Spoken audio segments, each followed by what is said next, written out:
बलियो चिराग अंधियार में सब कल उतरी एक नाम धर्म प्रगट सगल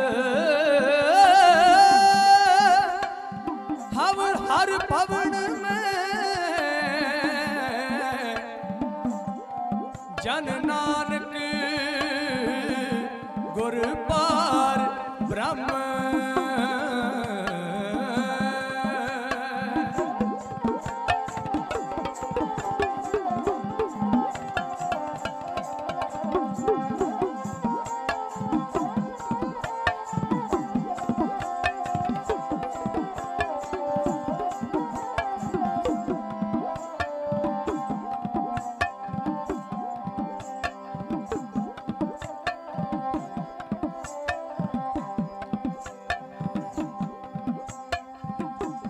सतगुर नानक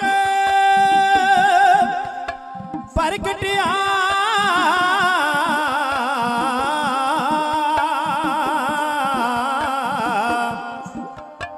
मिटी धुंदा जग चानन हुआ जो कर सूरज निकलिया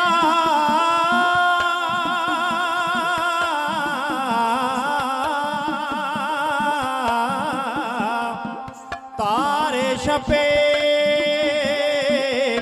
अंधेर पलवा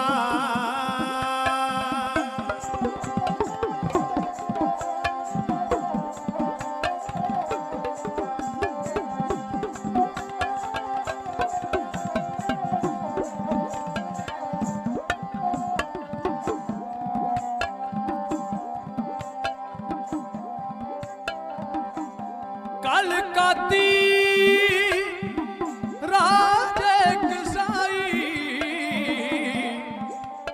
कलकाती राज कसाई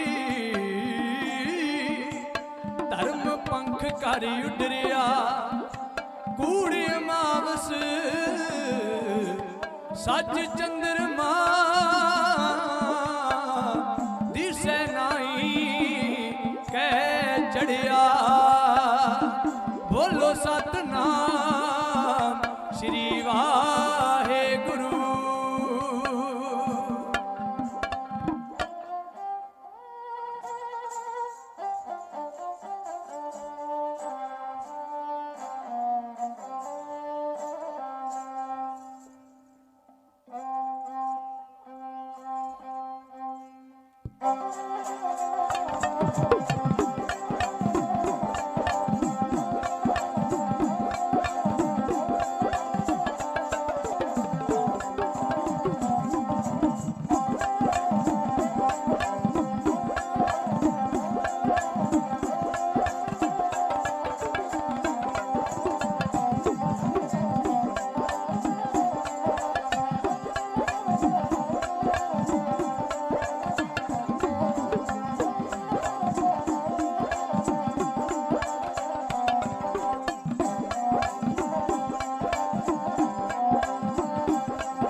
कीता है दीदार जसने, कीता है दीदार जसने ते पुता दे लाडले दा।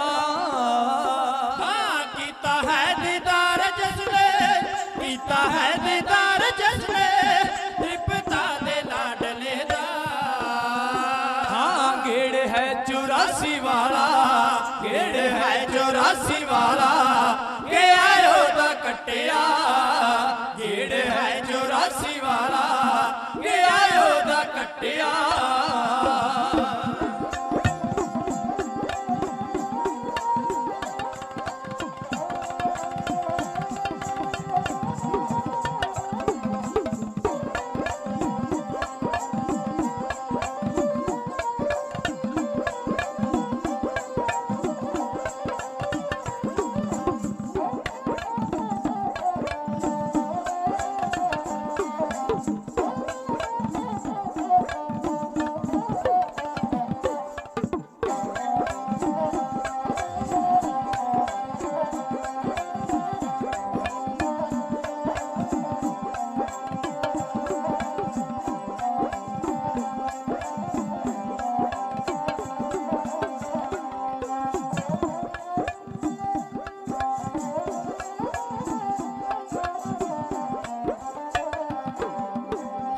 हथ दे इशारे नाल, हथ दे इशारे नाल रोक के विखाल दिता।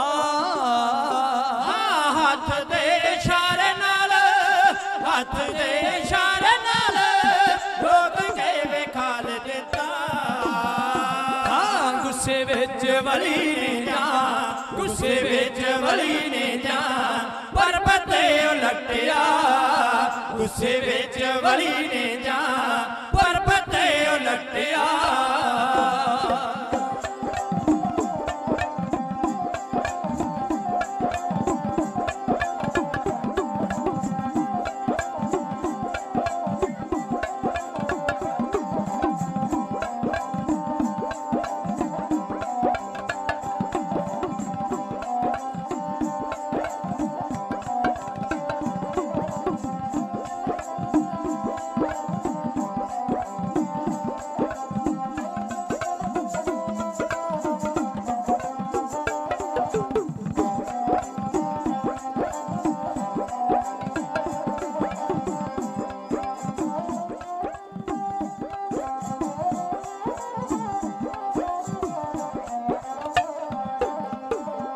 कौडे जहरा कशाने, कौडे जहरा कशाने धूड़ी लैके जोड़ियां दी। हाँ कौडे जहरा कशाने, कौडे जहरा कशाने धूड़ी लैके जोड़ियां दी हाँ देवते दे रूप विच, देवते दे रूप विच जीवन पलटिया देवते दे रूप विच जीवन पलटिया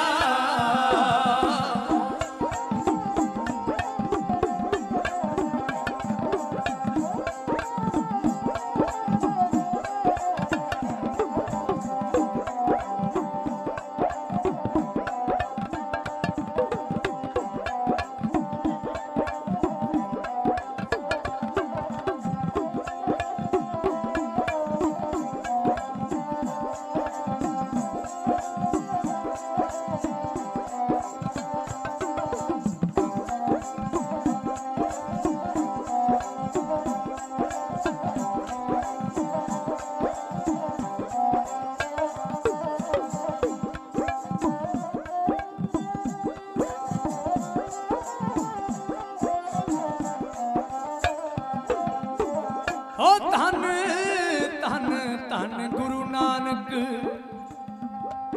आखो सारे मानस जन्म दा जे लाहा चाहुंदे खड्डिया नाम लिए सतगुरु नानक दा दुख रोग सब मिटे भयानक नाम लिए सतगुरु नानक दा हंस खाए जुग मोती मानक नाम लिए सतगुरु नानक दा चार पदार्थ मिले अचानक वो सारी संगत गज के आखो धन श्री गुरु बाबा नानक, धन श्री गुरु बाबा नानक।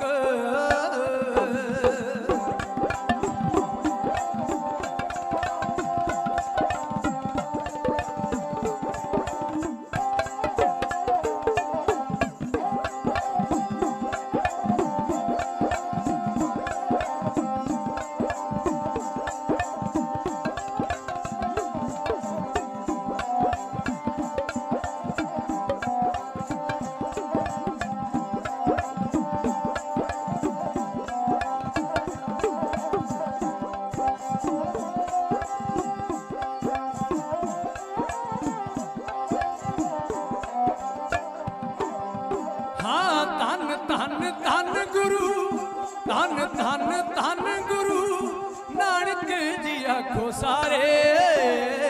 हाँ धन धन धन गुरु, धन धन धन गुरु नानक जी आखो सारे। हाँ मानस जन्म दाजे, मानस जन्म दाजे लाह चौरे खटिया, मानस जन्म दाजे लाह चौरे खटिया, मानस जन्म दाजे लाह चौरे खटिया।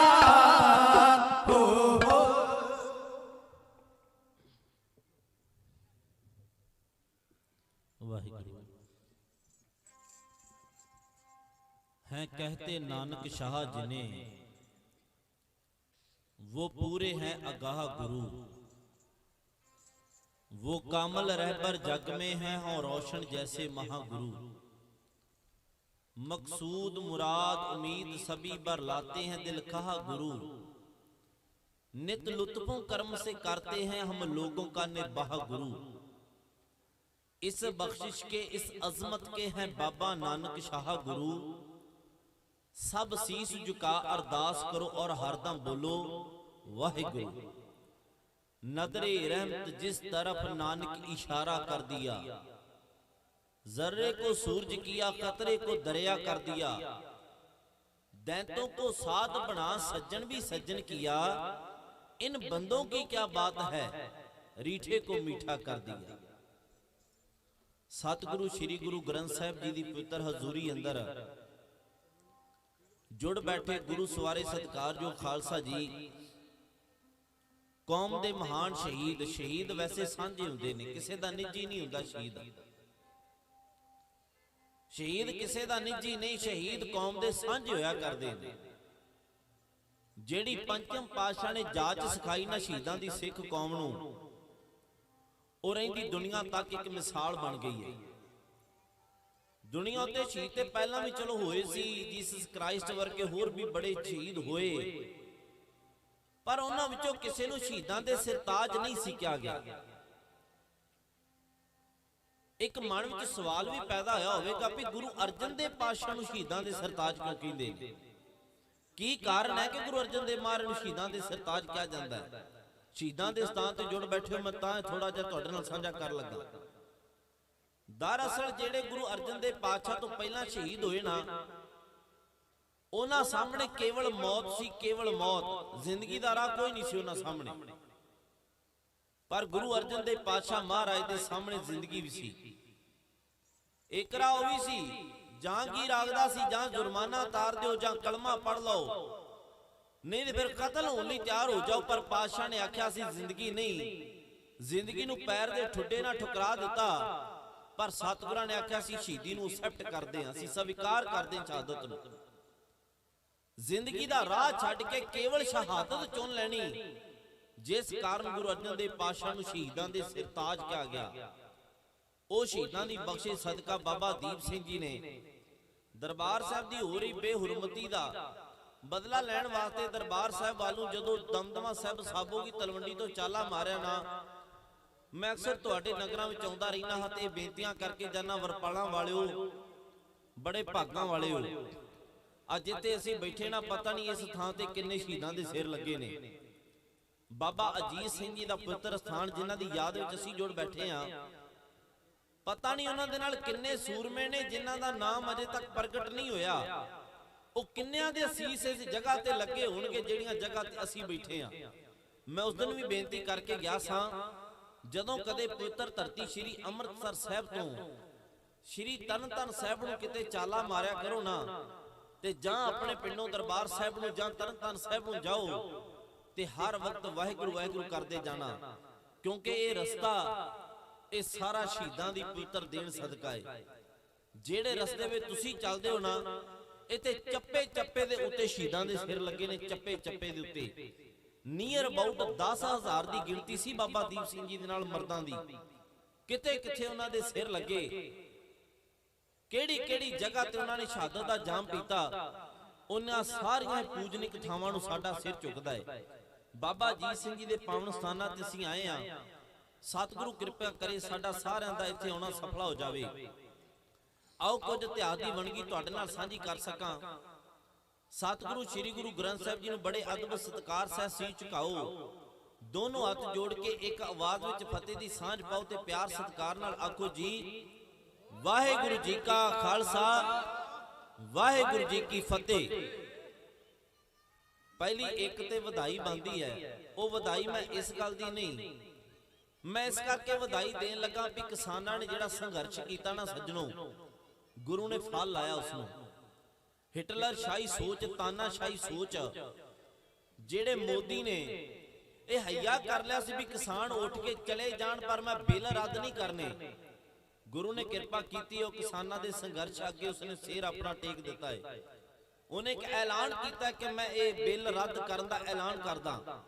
ਪਰ ਸਾਡੇ ਕਿਸਾਨ ਭਰਾ ਕਹਿੰਦੇ ਨੇ ਵੀ ਮੋਦੀ ਸਰਕਾਰ ਜਿੰਨਾ ਚਿਰ ਜਿਹੜਾ ਐਕਟ ਬਣ ਚੁੱਕਾ ਨਾ, ਕਾਨੂੰਨ ਐਕਟ ਤੋਂ ਪਾਸ ਹੋ ਚੁੱਕਾ ਰਾਸ਼ਟਰਪਤੀ ਤੋਂ ਮਾਰ ਹੋ ਕੇ, ਜਿੰਨਾ ਚਿਰ ਪਾਰਲੀਮੈਂਟ ਵਿੱਚ ਜਿੱਥੋਂ ਪਾਸ ਹੋਇਆ ਉੱਥੇ ਲਿਖਤੀ ਤੌਰ ਤੇ ਰੱਦ ਨਹੀਂ ਹੋ ਜਾਂਦਾ, ਉਹਨਾਂ ਚਿਰ ਜਾਣ ਵਾਲੇ ਅਸੀਂ ਵੀ ਨਹੀਂ, ਤੇ ਗੱਲ ਬਣਦੀ ਵੀ ਨਹੀਂ ਉੱਥੋਂ ਆਉਣ ਦੀ। ਉਦੋਂ ਹੀ ਉੱਠਣਾ ਚਾਹੀਦਾ ਜਦੋਂ ਰੱਦ ਹੋ ਜਾਣ, ਲਿਖਤੀ ਰੂਪ ਵਿੱਚ ਸਾਨੂੰ ਮਿਲ ਜਾਵੇ ਕਿ ਹਾਂ ਹੁਣ ਬਿੱਲ ਰੱਦ ਹੋ ਚੁੱਕੇ ਨੇ। ਕਿਉਂਕਿ ਮੈਂ ਬੇਨਤੀ ਕਰਦਾ ਨਾ, ਇਹ ਵਾਅਦੇ ਕਰਨ ਵਾਲੇ ਅੱਜ ਦੇ ਨਹੀਂ, ਬੜੇ ਪੁਰਾਣੇ ਨੇ। ਇਹਨਾਂ ਕਦੇ ਵਾਅਦੇ ਆਨੰਦਪੁਰ ਸਾਹਿਬ ਦੇ ਕਿਲੇ ਵਿੱਚ ਵੀ ਕੀਤੇ ਸੀ। ਦਸਮ ਪਾਤਸ਼ਾਹ ਨੂੰ ਆਖਿਆ ਸੀ, ਕਹਿੰਦੇ ਅਸੀਂ ਕੁਰਾਨ ਦੀ ਸਹੁੰ ਖਾਂਦੇ ਆ, ਅਸੀਂ ਆਟੇ ਦੀਆਂ ਗਊਆਂ ਦੀ ਸਹੁੰ ਖਾਂਦੇ ਆ, ਤੁਸੀਂ ਕਿਲਾ ਛੱਡ ਕੇ ਚਲੇ ਜਾਓ, ਤੁਹਾਡੇ ਤੇ ਹਮਲਾ ਨਹੀਂ ਕੀਤਾ ਜਾਵੇਗਾ। ਜਦੋਂ ਪਾਤਸ਼ਾਹ ਨਿਕਲੇ ਨਾ ਬਾਹਰ, ਇਹਨਾਂ ਨੇ ਹਮਲਾ ਕਰ ਦਿੱਤਾ, ਸਰਸਾ ਵੀ ਨਹੀਂ ਟੱਪਣ ਦਿੱਤੀ। ਕਦੇ ਇਹਨਾਂ ਸਹੁੰ ਖਾਦੀ ਤੇ ਐਲਾਨ ਕੀਤੇ ਸੀ। ਬਾਬਾ ਬੰਦਾ ਸਿੰਘ ਬਹਾਦਰ ਗੁਰਦਾਸ ਨਗਰ ਦੀ ਗੜੀ ਦੇ ਅੰਦਰ ਘਿਰਿਆ ਹੋਇਆ ਸੀ, ਉਹਨਾਂ ਆਖਿਆ ਸੀ ਬਾਬਾ ਜੀ ਅਸੀਂ ਸਹੁੰ ਖਾਂਦੇ ਆ, ਐਲਾਨ ਕਰਦੇ ਆ ਤੁਸੀਂ ਇੱਥੋਂ ਚਲੇ ਜਾਓ, ਤੁਹਾਡੀ ਸਰਕਾਰ ਨਾਲ ਸੁਲ੍ਹਾ ਅਸੀਂ ਕਰਵਾ ਦੇਾਂਗੇ, ਜ਼ਗੀਰਾਂ ਮੂੰਹ ਮੰਗੀਆਂ ਦੇ ਦੇਾਂਗੇ। ਬਾਬਾ ਬੰਦਾ ਸਿੰਘ ਬਹਾਦਰ ਨੇ ਗੜੀ ਦਾ ਦਰਵਾਜ਼ਾ ਖੋਲਿਆ, ਅਜੇ ਬਾਹਰ ਨਹੀਂ ਸੀ ਹੋਇਆ ਜਾਂ ਇਹਨਾਂ ਸਹੁੰ ਖਾਣ ਵਾਲਿਆਂ ਨੇ ਆ ਕੇ ਬਾਬਾ ਬੰਦਾ ਸਿੰਘ ਬਹਾਦਰ ਉੱਤੇ ਹੱਲਾ ਬੋਲ ਦਿੱਤਾ। ਬਾਬਾ ਬੰਦਾ ਸਿੰਘ ਨੇ ਪੁੱਛਿਆ, ਕਹਿੰਦਾ ਤੁਸੀਂ ਤੇ ਸਹੁੰਆਂ ਖਾਧੀਆਂ ਸੀ, ਤੁਸੀਂ ਤੇ ਧਰਮ ਦੇ ਨਾਂ ਤੇ ਸਹੁੰਆਂ ਖਾ ਕੇ ਆਖਿਆ ਸੀ ਬੰਦਾ ਸਿੰਘ ਗੜੀ ਛੱਡ ਜਾ, ਤੇਰੇ ਉੱਤੇ ਅਟੈਕ ਨਹੀਂ ਹੋਵੇਗਾ, ਹੁਣ ਤੁਹਾਡੀਆਂ ਸਹੁੰਆਂ ਕਿੱਥੇ ਗਈਆਂ? ਅੱਗੋਂ ਜਵਾਬ ਮਿਲਿਆ, ਬੰਦਾ ਸਿੰਘ ਤੂੰ ਧਾਰਮਿਕ ਹੋ ਸਕਦਾ ਹੈ, ਰਾਜਨੀਤਿਕ ਨਹੀਂ। ਤੂੰ ਧਾਰਮਿਕ ਹੋ ਸਕਦਾ ਹੈ, ਤੂੰ ਰਾਜਨੀਤਿਕ ਨਹੀਂ। ਤੇ ਬਾਬਾ ਬੰਦਾ ਸਿੰਘ ਮੁਸਕਰਾਇਆ, ਹੱਸਿਆ। ਉਹਨਾਂ ਆਖਿਆ ਬੰਦਾ ਸਿੰਘ ਤੇਰੇ ਸਿਰ ਤੇ ਮੌਤ ਮੰਡਰਾ ਰਹੀ ਹੈ ਤੇ ਤੂੰ ਹੱਸ ਰਿਹਾ ਹੈ। ਬਾਬਾ ਬੰਦਾ ਸਿੰਘ ਬਹਾਦਰ ਨੇ ਆਖਿਆ ਮੈਂ ਤੁਹਾਡੇ ਉਸ ਪਰਮਾਤਮਾ ਦੀ ਦਰਗਾਹ ਵਿੱਚ ਤੁਹਾਡੀ ਭਰੀ ਹੋਈ ਗਵਾਹੀ ਸਹੁੰ ਨੂੰ ਚੇਤੇ ਕਰਕੇ ਹੱਸ ਰਿਹਾ। ਜੇ ਰਾਜਨੀਤਿਕ ਲੋਕ ਜਦੋਂ ਧਰਮ ਦੀ ਆੜ ਲੈ ਲੈਣਾ, ਦੁਨੀਆ ਦਾ ਬੇੜਾ ਉਦੋਂ ਗਰਕ ਹੋ ਜਾਇਆ ਕਰਦਾ ਹੈ। ਜਦੋਂ ਰਾਜਨੀਤਿਕ ਬੰਦੇ ਧਰਮ ਦੀ ਆੜ ਲੈ ਕੇ ਆਪਣੇ ਨਿੱਜੀ ਸਵਾਰਥ ਵਾਸਤੇ ਕੋਈ ਕੰਮ ਕੱਢ ਲੈਂਦੇ ਨੇ।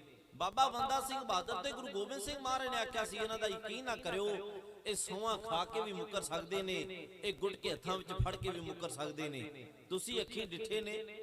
ਪਰ ਹੁਣ ਜਿੰਨਾ ਚਿਰ ਇਹ ਮੋਦੀ ਸਰਕਾਰ ਬਿੱਲ ਰੱਦ ਨਹੀਂ ਨਾ ਕਰ ਦਿੰਦੀ, ਉਸਨੇ ਆਪਣੀ ਜ਼ੁਬਾਨ ਤੋਂ ਕਹਿਣੇ ਅਜੇ ਪਾਰਲੀਮੈਂਟ ਦੇ ਵਿੱਚ ਰੱਦ ਨਹੀਂ ਹੋਏ। ਤੇ ਤੁਸੀਂ ਭਾਗਾਂ ਵਾਲੇ ਹੋ, ਮੈਂ ਤੁਹਾਡੇ ਅੱਗੇ ਸਿਰ ਝੁਕਾਉਣਾ ਤੁਹਾਡੇ ਕਰਨੀ ਨਾਮੇ ਅੱਗੇ ਕਿ ਤੁਸੀਂ ਬੜਾ ਸੰਘਰਸ਼ ਕਰਕੇ ਦਿੱਲੀ ਦੀ ਧਰਤੀ ਤੇ ਬੈਠੇ ਜੇ। ਇੱਕ ਵਾਰ ਆਖੋ ਜੀ ਸਤਨਾਮ ਸ਼੍ਰੀ ਵਾਹਿਗੁਰੂ। ਸਟੇਜ ਤੇ ਸੋਭਾ ਪਾ ਰਿਹਾ ਪਤਵੰਤੇ ਸੱਜਣ ਕੈਪਟਨ ਸਰਦਾਰ ਰਘਬੀਰ ਸਿੰਘ ਜੀ, ਉਹਨਾਂ ਵੱਲੋਂ ਇੱਕ 100 ਰੁਪਏ ਢਾਡੀ ਜਥੇ ਦਾ ਸਤਿਕਾਰ ਕੀਤਾ ਗਿਆ ਹੈ। ਮੈਂ ਤਹਿ ਦਿਲੋਂ ਧੰਨਵਾਦ ਕਰਦਾ।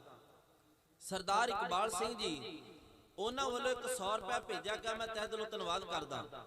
ਸਤਿਕਾਰਯੋਗ ਸਰਦਾਰ ਜਗਜੀਤ ਸਿੰਘ ਜੀ, ਕਿਸਾਨ ਸੰਘਰਸ਼ ਕਮੇਟੀ ਦੇ ਬਹੁਤ ਚੰਗੇ ਆਗੂ ਤੇ ਬੁਲਾਰੇ ਹਨ, ਉਹ ਹਰ ਸਟੇਜ ਤੇ ਜਦੋਂ ਤੁਹਾਡੇ ਨਗਰਾਂ ਵਿੱਚ ਆਈਦਾ, ਚਾਹੇ ਬਾਬਾ ਬੁੱਢਾ ਸਾਹਿਬ ਦੀ ਸਟੇਜ ਹੋਵੇ ਚਾਹੇ ਕੋਈ ਵੀ ਹੋਵੇ, ਉਹਨਾਂ ਵੱਲੋਂ ਸੀਸਾਂ ਮਿਲਦੀਆਂ ਨੇ। ਹੁਣ ਵੀ ਉਹਨਾਂ ਵੱਲੋਂ 100 ਰੁਪਏ ਭੇਜਿਆ ਗਿਆ, ਤਹਿ ਦਿਲੋਂ ਧੰਨਵਾਦ ਕਰਦਾ।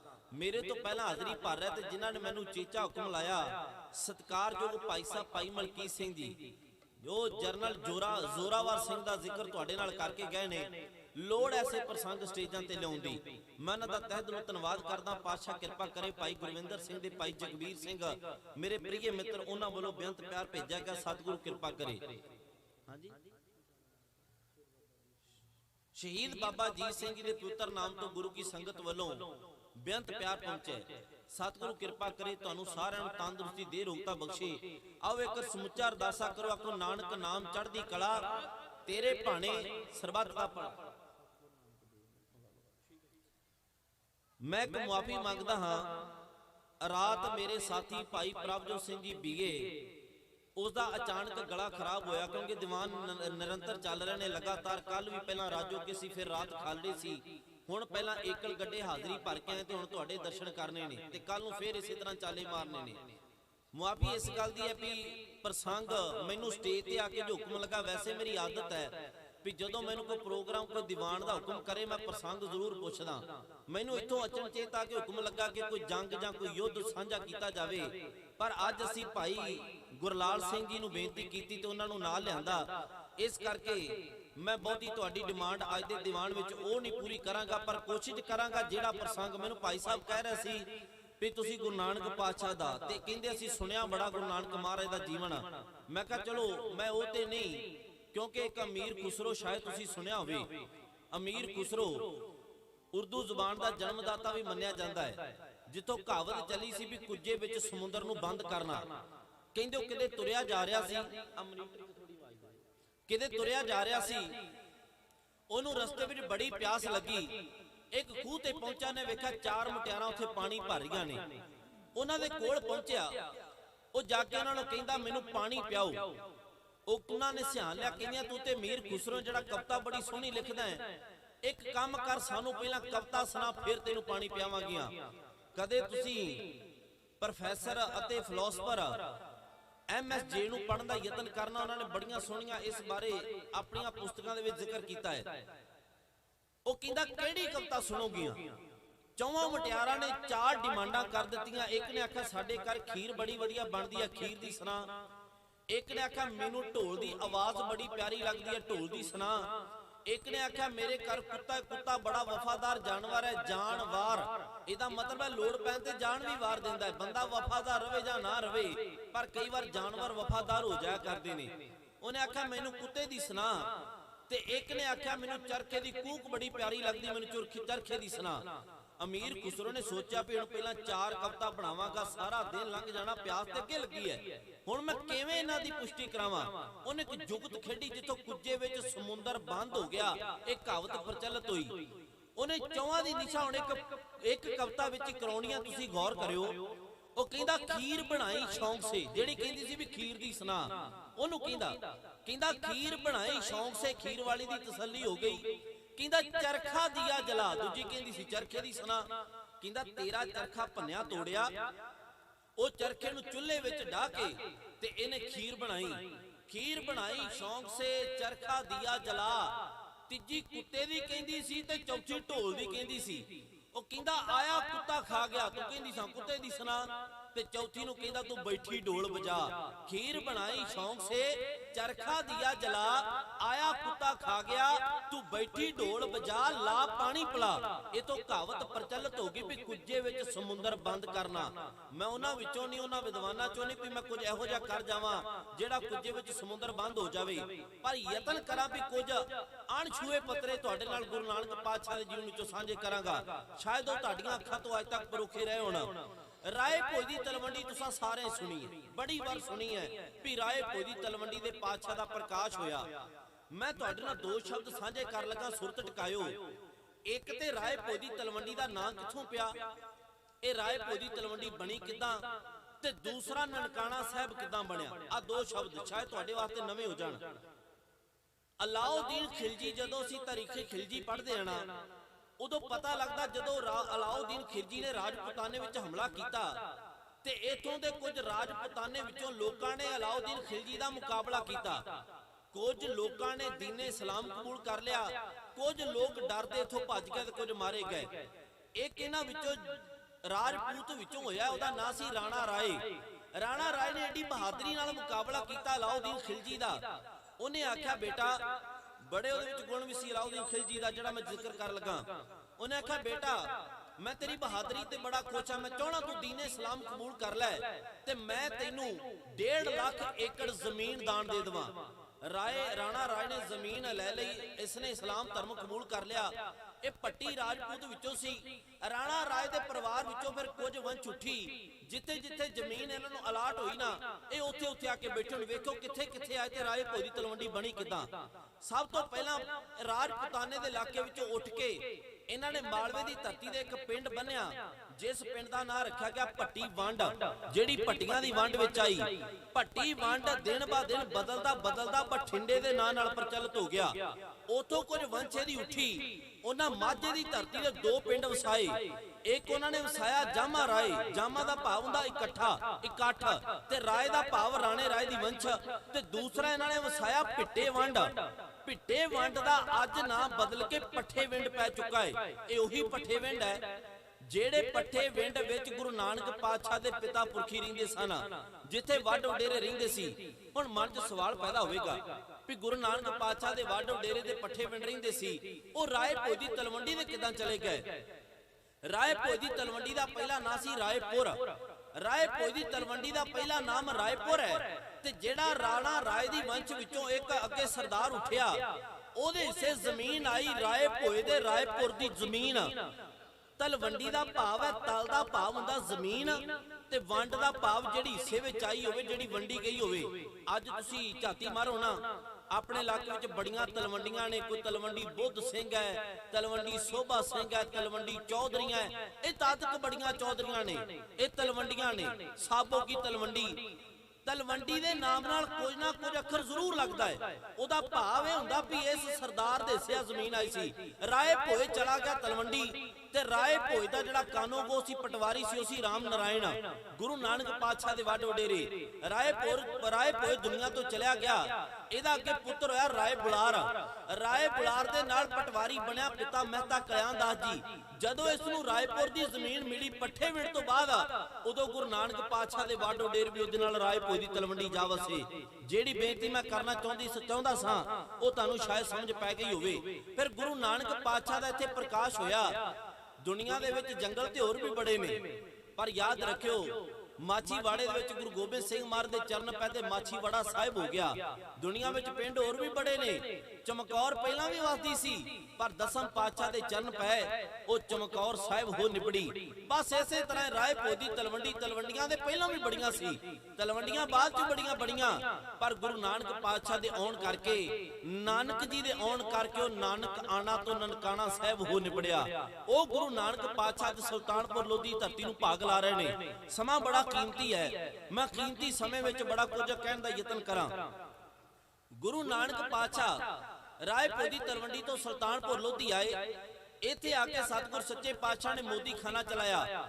ਜਦੋਂ ਧਾਰਨਾ 13 ਤੇ ਗਈ, ਕਿਸੇ ਨੇ ਆਖਿਆ ਨਾਨਕ ਜੀ ਤੁਸੀਂ 13 ਤੇ ਅੜ ਗਏ ਹੋ, ਯਾਦ ਰੱਖੋ 13 ਕਹਿ ਕੇ ਉੱਜੜ ਜਾਵੇਗਾ। ਤੇ ਗੁਰੂ ਨਾਨਕ ਪਾਤਸ਼ਾਹ ਨੇ ਜਵਾਬ ਦਿੱਤਾ, ਭਲਿਆ ਬੰਦਾ 13 ਕਰਕੇ ਉੱਜੜਦਾ ਨਹੀਂ, 13 ਕਰਕੇ ਵਸਦਾ ਹੈ। ਜਦੋਂ ਵੀ ਉੱਜੜਦਾ ਹੈ ਨਾ, ਉਦੋਂ ਮੇਰਾ ਕਰਕੇ ਉੱਜੜਦਾ ਹੈ। ਤਾਂ ਹੀ ਉਹਦੇ ਕਬੀਰ ਸਾਹਿਬ ਨੇ ਆਖਿਆ, ਉਹ ਕਹਿੰਦੇ ਕਬੀਰ ਮੇਰਾ ਮੁਝ ਮੈਂ ਕਿਛ ਨਹੀਂ, ਜੋ ਕਿਛ ਹੈ ਸੋ ਤੇਰਾ, ਤੇਰਾ ਤੁਝ ਕੋ ਸੌਂਪਤੇ ਕਿਆ ਲਾਗੇ ਮੇਰਾ। ਗੁਰੂ ਨਾਨਕ ਪਾਤਸ਼ਾਹ ਕਹਿੰਦੇ 13 ਕਰਕੇ ਵਸੀਦਾ ਹੈ। ਜਦੋਂ ਨਵਾਬ ਦੌਲਤ ਖਾਨ ਨੇ ਹਿਸਾਬ ਕਰਨ ਵਾਸਤੇ, ਤਫਤੀਸ਼ ਕਰਨ ਵਾਸਤੇ ਆਪਣੇ ਅਹਿਲਕਾਰ ਭਾਏ, ਤੇ ਪ੍ਰਿੰਸੀਪਲ ਸਤਬੀਰ ਸਿੰਘ ਕਹਿੰਦੇ 320 ਰੁਪਏ ਗੁਰੂ ਨਾਨਕ ਪਾਤਸ਼ਾਹ ਦੇ ਵੱਧ ਨਿਕਲੇ ਨਵਾਬ ਵੱਲ। ਸਤਿਗੁਰੂ ਕਹਿੰਦੇ ਭਾਈ ਦੌਲਤ ਖਾਨ ਅੱਜ ਤੋਂ ਬਾਅਦ ਤੇਰੀ ਨੌਕਰੀ ਨਹੀਂ ਕਰਨੀ। ਮਹਾਰਾਜ ਭਾਈ ਮਰਦਾਨੇ ਨੂੰ ਲੈ ਕੇ ਵੀਂ ਦੇ ਕੰਢੇ ਚਲੇ ਗਏ। ਸਮਾਧੀ ਲੱਗੀ। 3 ਦਿਨਾਂ ਤੋਂ ਬਾਅਦ ਸਤਿਗੁਰਾਂ ਨੇ ਐਲਾਨ ਕੀਤਾ, ਨਾ ਹਮ ਹਿੰਦੂ ਨਾ ਮੁਸਲਮਾਨ। ਪਾਤਸ਼ਾਹ ਕਹਿੰਦੇ ਨਾ ਮੈਂ ਹਿੰਦੂ ਆ ਨਾ ਮੈਂ ਮੁਸਲਮਾਨ ਆ। ਆਖਿਰਕਾਰ ਇਹ ਚਰਚਾ ਦਾ ਵਿਸ਼ਾ ਬਣਿਆ। ਗੁਰੂ ਨਾਨਕ ਪਾਤਸ਼ਾਹ ਨੂੰ ਨਵਾਬ ਦੌਲਤ ਖਾਨ ਨੇ ਸੱਦਿਆ। दौलत खान ने आख्या नानक जी तुसी कहंदे हो ना मैं हिंदू हां ना मुसलमान हां, तो तुसी कौन हो? आओ वेखिए गुरु नानक पातशाह फिर जवाब की दे रहे ने। पुछण उत्ते दौलत खान दे गुरु नानक पातशाह ने जवाब इंज दिता।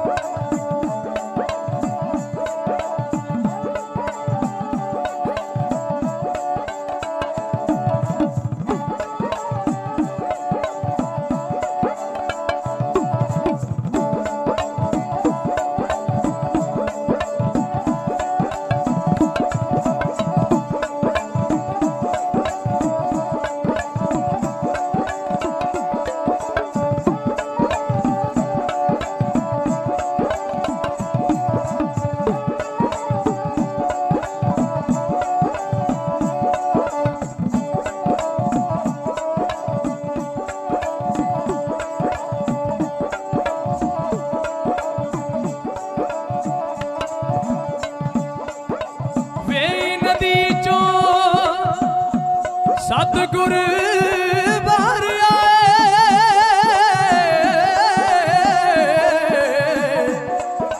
नारा मारिया सत करतार दाए। एक ओंकार उचारिया मूल मंत्र, तोलिया सरा सारे संसार दाए। दौलत खान दे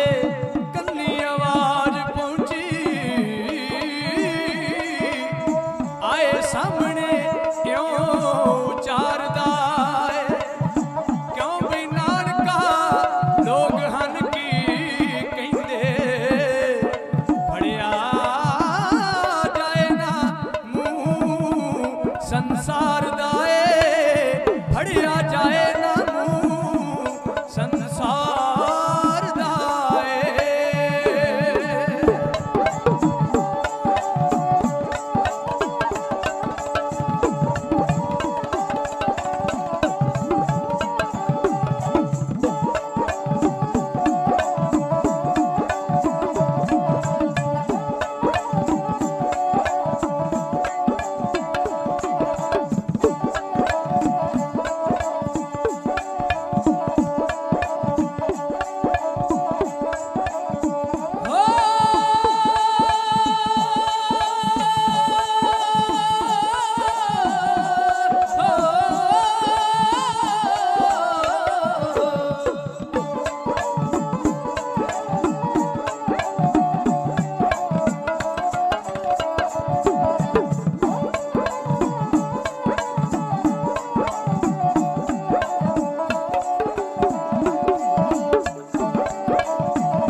सतगुरु नानक देव ने यूं बचनी उचारा, सतगुरु नानक देव ने यूं बचनी उचारा। हिंदू मुसलमान में दोहां तो न्यारा, हिंदू मुसलमान में दोहां तो न्यारा, हिंदू मुसलमान में दोहां तो न्यारा।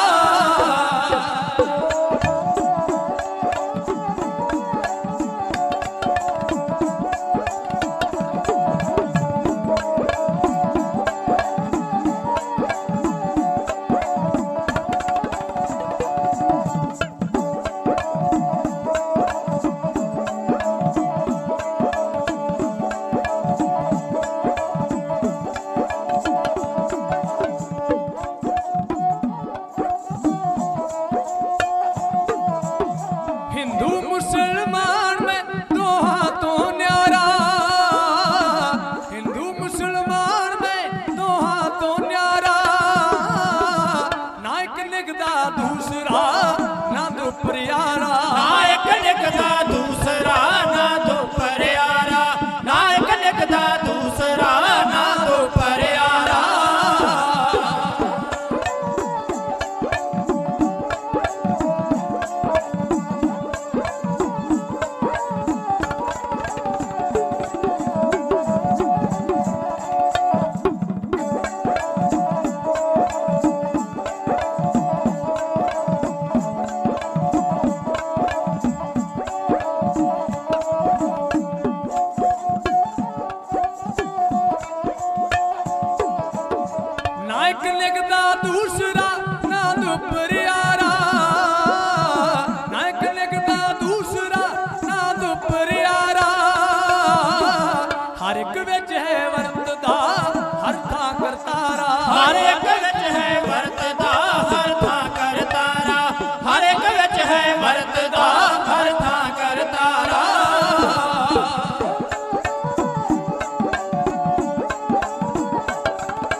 ਹਰ ਇੱਕ ਵਿੱਚ ਹੈ ਵਰਤਦਾ ਹਰ ਥਾਂ ਕਰਤਾਰਾ, ਹਰ ਇੱਕ ਵਿੱਚ ਹੈ ਵਰਤਦਾ ਹਰ ਥਾਂ ਕਰਤਾਰਾ।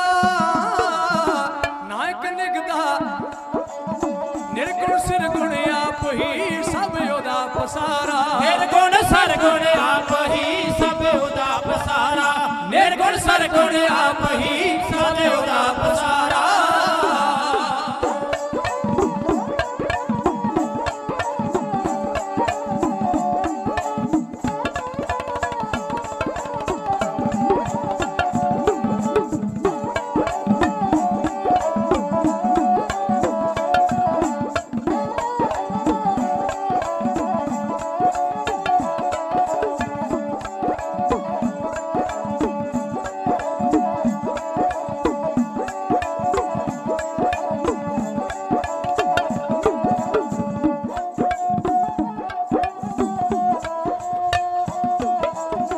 ਨਿਰਗੁਣ ਸਰਗੁਣ ਆਪ ਹੀ ਸਭ ਉਹਦਾ ਪਸਾਰਾ, ਨਿਰਗੁਣ ਸਰਗੁਣ ਆਪ ਹੀ ਸਭ ਉਹਦਾ ਪਸਾਰਾ। ਰੂਪ ਹੈ ਉਹਦਾ ਇੱਕ ਓੰਕਾਰ ਸਹਿਬੰਗ ਉਚਾਰਾ, ਰੂਪ ਉਹਦਾ ਇੱਕ ਓੰਕਾਰ ਸਹਿਬੰਗ ਉਚਾਰਾ, ਰੂਪ ਉਹਦਾ ਇੱਕ ਓੰਕਾਰ ਸਹਿਬੰਗ ਉਚਾਰਾ, ਰੂਪ ਉਹਦਾ ਇੱਕ ਓੰਕਾਰ ਸਹਿਬੰਗ ਉਚਾਰਾ।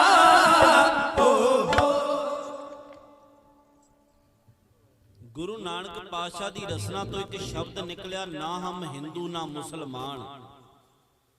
ਹਿੰਦੂ ਧਰਮ ਵਾਲੇ ਲੋਕ ਇਕੱਠੇ ਹੋ ਕੇ ਚਲੇ ਗਏ ਤੇ ਗੁਰੂ ਨਾਨਕ ਪਾਤਸ਼ਾਹ ਨੂੰ ਕਹਿੰਦੇ, ਨਾਨਕ ਜੀ ਤੁਸੀਂ ਹੁਣ ਹਿੰਦੂ ਧਰਮ ਨੂੰ ਨਹੀਂ ਮੰਨੋਗੇ, ਤੁਸੀਂ ਬੁੱਤ ਪ੍ਰਸਤ ਨਹੀਂ। ਤੇ ਗੁਰੂ ਨਾਨਕ ਪਾਤਸ਼ਾਹ ਨੇ ਇੱਕ ਸਵਾਲ ਉਹਨਾਂ ਹੋਰ ਕੀਤਾ, ਕਹਿੰਦੇ ਚਲੋ ਜੇ ਮੰਨਿਆ ਤੁਸੀਂ ਹਿੰਦੂ ਨੂੰ ਨਹੀਂ ਮੰਨਦੇ, ਤੁਸੀਂ ਹਿੰਦੂ ਨਹੀਂ, ਫਿਰ ਤੁਸੀਂ ਆਪਣੀ ਜ਼ੁਬਾਨ ਤੋਂ ਕੁਝ ਗਾਉਂਦੇ ਰਹਿੰਦੇ ਜੇ, ਸਾਨੂੰ ਇਹ ਦੱਸੋ ਵੀ ਕਿਹਨੂੰ ਯਾਦ ਕਰਕੇ ਗਾਉਂਦੇ ਜੀ? ਜਿਨ੍ਹਾਂ ਜਿਨ੍ਹਾਂ ਦੇ ਉੱਤੇ ਤੇ ਕਿਰਪਾ ਹੈ ਗੁਰੂ ਸਾਹਿਬ ਦੀ, ਜਿਹੜਾ ਰੋਜ਼ਾਨਾ ਹੀ ਜਪਜੀ ਸਾਹਿਬ ਤੇ ਰਹਿਰਾਸ ਸਾਹਿਬ ਪੜ੍ਹਦਾ ਹੈ, ਉਹਨੂੰ ਇਹ ਪੰਕਤੀ ਯਾਦ ਹੋਵੇਗੀ। ਪਾਤਸ਼ਾਹ ਨੇ ਫਿਰ ਜਵਾਬ ਦਿੱਤਾ, ਸਤਿਗੁਰੂ ਕਹਿੰਦੇ, ਗਾਵਨ ਤੁਧਨੋਂ ਰਤਨ ਉਪਾਏ ਤੇਰੇ 68 ਤੀਰਥ ਨਾਲੇ। ਪਾਤਸ਼ਾਹ ਕਹਿੰਦੇ ਤੁਸੀਂ ਮੈਨੂੰ ਪੁੱਛਦੇ ਹੋ ਵੀ ਮੈਂ ਕਿਹਨੂੰ ਯਾਦ ਕਰਕੇ ਗਾਉਣਾ? ਸਤਿਗੁਰੂ ਕਹਿੰਦੇ ਮੈਂ ਉਹਨੂੰ ਯਾਦ ਕਰਕੇ ਗਾਉਣਾ ਜਿਹਨੂੰ 68 ਤੀਰਥ ਪੈ ਗਾਉਂਦੇ ਨੇ।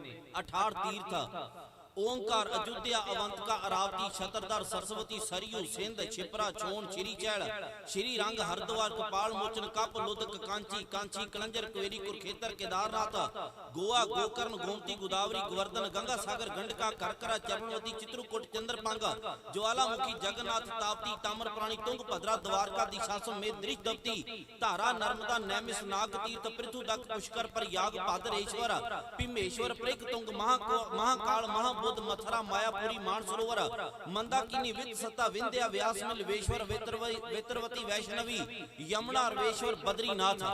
सतगुरु ने आख्या जिन्हों 68 तीर्थ गाउंदे ने ना, बस नानक भी उन्होंने गाई जा रहा है। हिंदू धर्म वाले चुप होए ते मगर वारी आई नवाब दौलत खान दी। उन्हें आख्या नानक जी तुसी जे हिंदू नहीं, तुसी जे मुसलमान नहीं, ते दसो तुसी कौन हो? ਤੁਹਾਡਾ ਰੱਬ ਕੌਣ ਹੈ? ਤੁਸੀਂ ਪੈਗਾਮ ਕੀ ਦੇਣਾ ਚਾਹੁੰਦੇ ਜੀ? ਸੰਦੇਸ਼ਾ ਕੀ ਦੇਣਾ ਚਾਹੁੰਦੇ ਜੀ? ਇਸ ਬਾਰੇ ਸਾਨੂੰ ਜਾਣਕਾਰੀ ਦਿਓ। ਤੁਹਾਡਾ ਰੱਬ ਕੌਣ ਹੈ? ਤੁਹਾਡਾ ਅੱਲਾਹ ਕੌਣ ਹੈ? ਕਿਸ ਨੂੰ ਮੰਨਦੇ ਹੋ? ਕਿਹੋ ਜਿਹਾ ਹੈ ਵੇਖਣ ਵਿੱਚ, ਸੁਣਨ ਵਿੱਚ ਕੈਸਾ ਹੈ? ਤੇ ਸਤਿਗੁਰਾਂ ਨੇ ਆਪਣੀ ਪਵਿੱਤਰ ਰਸਨਾ ਤੋਂ ਮੂਲ ਮੰਤਰ ਉਚਾਰਨ ਕਰਕੇ ਆਖਿਆ। ਸਤਿਗੁਰ ਕਹਿੰਦੇ ਭਾਈ ਦੌਲਤ ਖਾਨ, ਉਹ ਰੱਬ ਹਰ ਦੇਸ਼ ਦੀ ਅਤੇ ਅਣ ਦੇਸ਼ ਦੀ ਚੀਜ਼ ਵਿੱਚ ਮੌਜੂਦ ਹੈ।